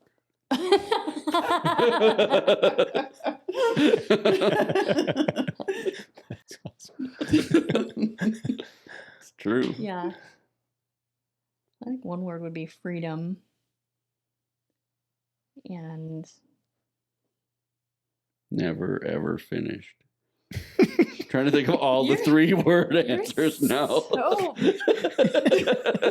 optimistic. You're so It's oozing. Positive. So positive. if you are going to inspire somebody by describing your homestead in 3 words, never ending work. That's a 3-word answer. There you go. No days off. Right. Vacation. Sore. Vacation. What vacation? That's 3 words. What's the most surprising thing you've learned about yourself through homesteading? You like work. I can do a lot more than I thought I could. Mm. Confidence means a lot. Mm-hmm. And also just being willing to screw stuff up. You have to be willing to fail Right. Mhm. to live this lifestyle. Yeah. Right. I guess I'm just shocked that I can just do all these things and like have so much practical knowledge that I like learned on my own. Mm-hmm. And like, I guess I feel shocked now when people don't just know the stuff I know, you know? Mm-hmm. Yeah. It's And I become can't remember a time where I didn't know all of this It's stuff. become second nature now. It really has. And to me, it seems weird when people don't know. Don't know things. some basic things. Yeah. Yeah. We live in a bubble. Yeah. Because of who we hang out with. I mean, like you guys, and you know, a lot of our church is active in the homesteading and farming community. It's like, so we're like completely surrounded, and like what we watch on TV is like, or we don't watch TV, but you know, on YouTube and the programs and stuff. I mean, everything revolves around this lifestyle. Our kid, I mean, we can talk about this stuff to our kids and they know what we're talking about and all that kind of stuff. Mm-hmm. And so then to just like encounter people who don't know this stuff is really weird. Like, Mm. what? Like, we had someone ask more than one person, oh, I wouldn't know what to do with the whole chicken. How do you thaw a whole chicken? Yeah. And when you get questions like that, you realize just how disconnected people are from their food Right. Mhm. And how much you've learned. and how much you've learned. Right. Because we grew up cooking. I mean, I don't. I know, but I But- mean, like, you Yeah. can now take a day old chick and turn it into that whole chicken that you're Yeah, freezing. wow. Right. You know? Yeah. Right. That's- And yeah, there were times in all of our lives where that wasn't We didn't the do case. that, right? Yeah. But being with the willingness to learn, mean, and The to guy who fail. was upset about 4 chickens in his garage Yeah. now has a farm, Right. Mhm. Yeah. right? Yeah. That's Well, I had a hard time and eating. can answer all the questions, All the Yeah. right? Like I had a hard time eating the very first eggs that ever came out of one of our chickens' butts. I mean, it gagged me a little bit. I was just like, this is weird. That is one of my favorite shirts of yours. The guess what? oh yeah. Guess what chicken butt? I love that one. What's a dream project or someday goal that you'd love to pursue? A big fishing pond. Nice. Yeah. Mm. We don't have time to go to the lake like I'd like to fish. So to Mhm. have a Yeah. pond on our place That where would I be could fish cool. would be Mm-hmm. I would just like to get to a point where I have more time to do the things that I'm still interested in that I haven't been able to pursue because we're just so busy with everything else. Mm-hmm. I'd like time to learn more about herbalism and to grow more of those kinds of things. I'd like more time to, I'd get back into pottery, which I haven't done in 20 plus years. Yeah. I'd like to have more time to study the Bible, you Mhm. know. So we might be getting there. Yeah. That's fantastic. Well, thank you guys so much for coming and hanging out with us today. This has been special. Yeah. Yeah. Really, really cool.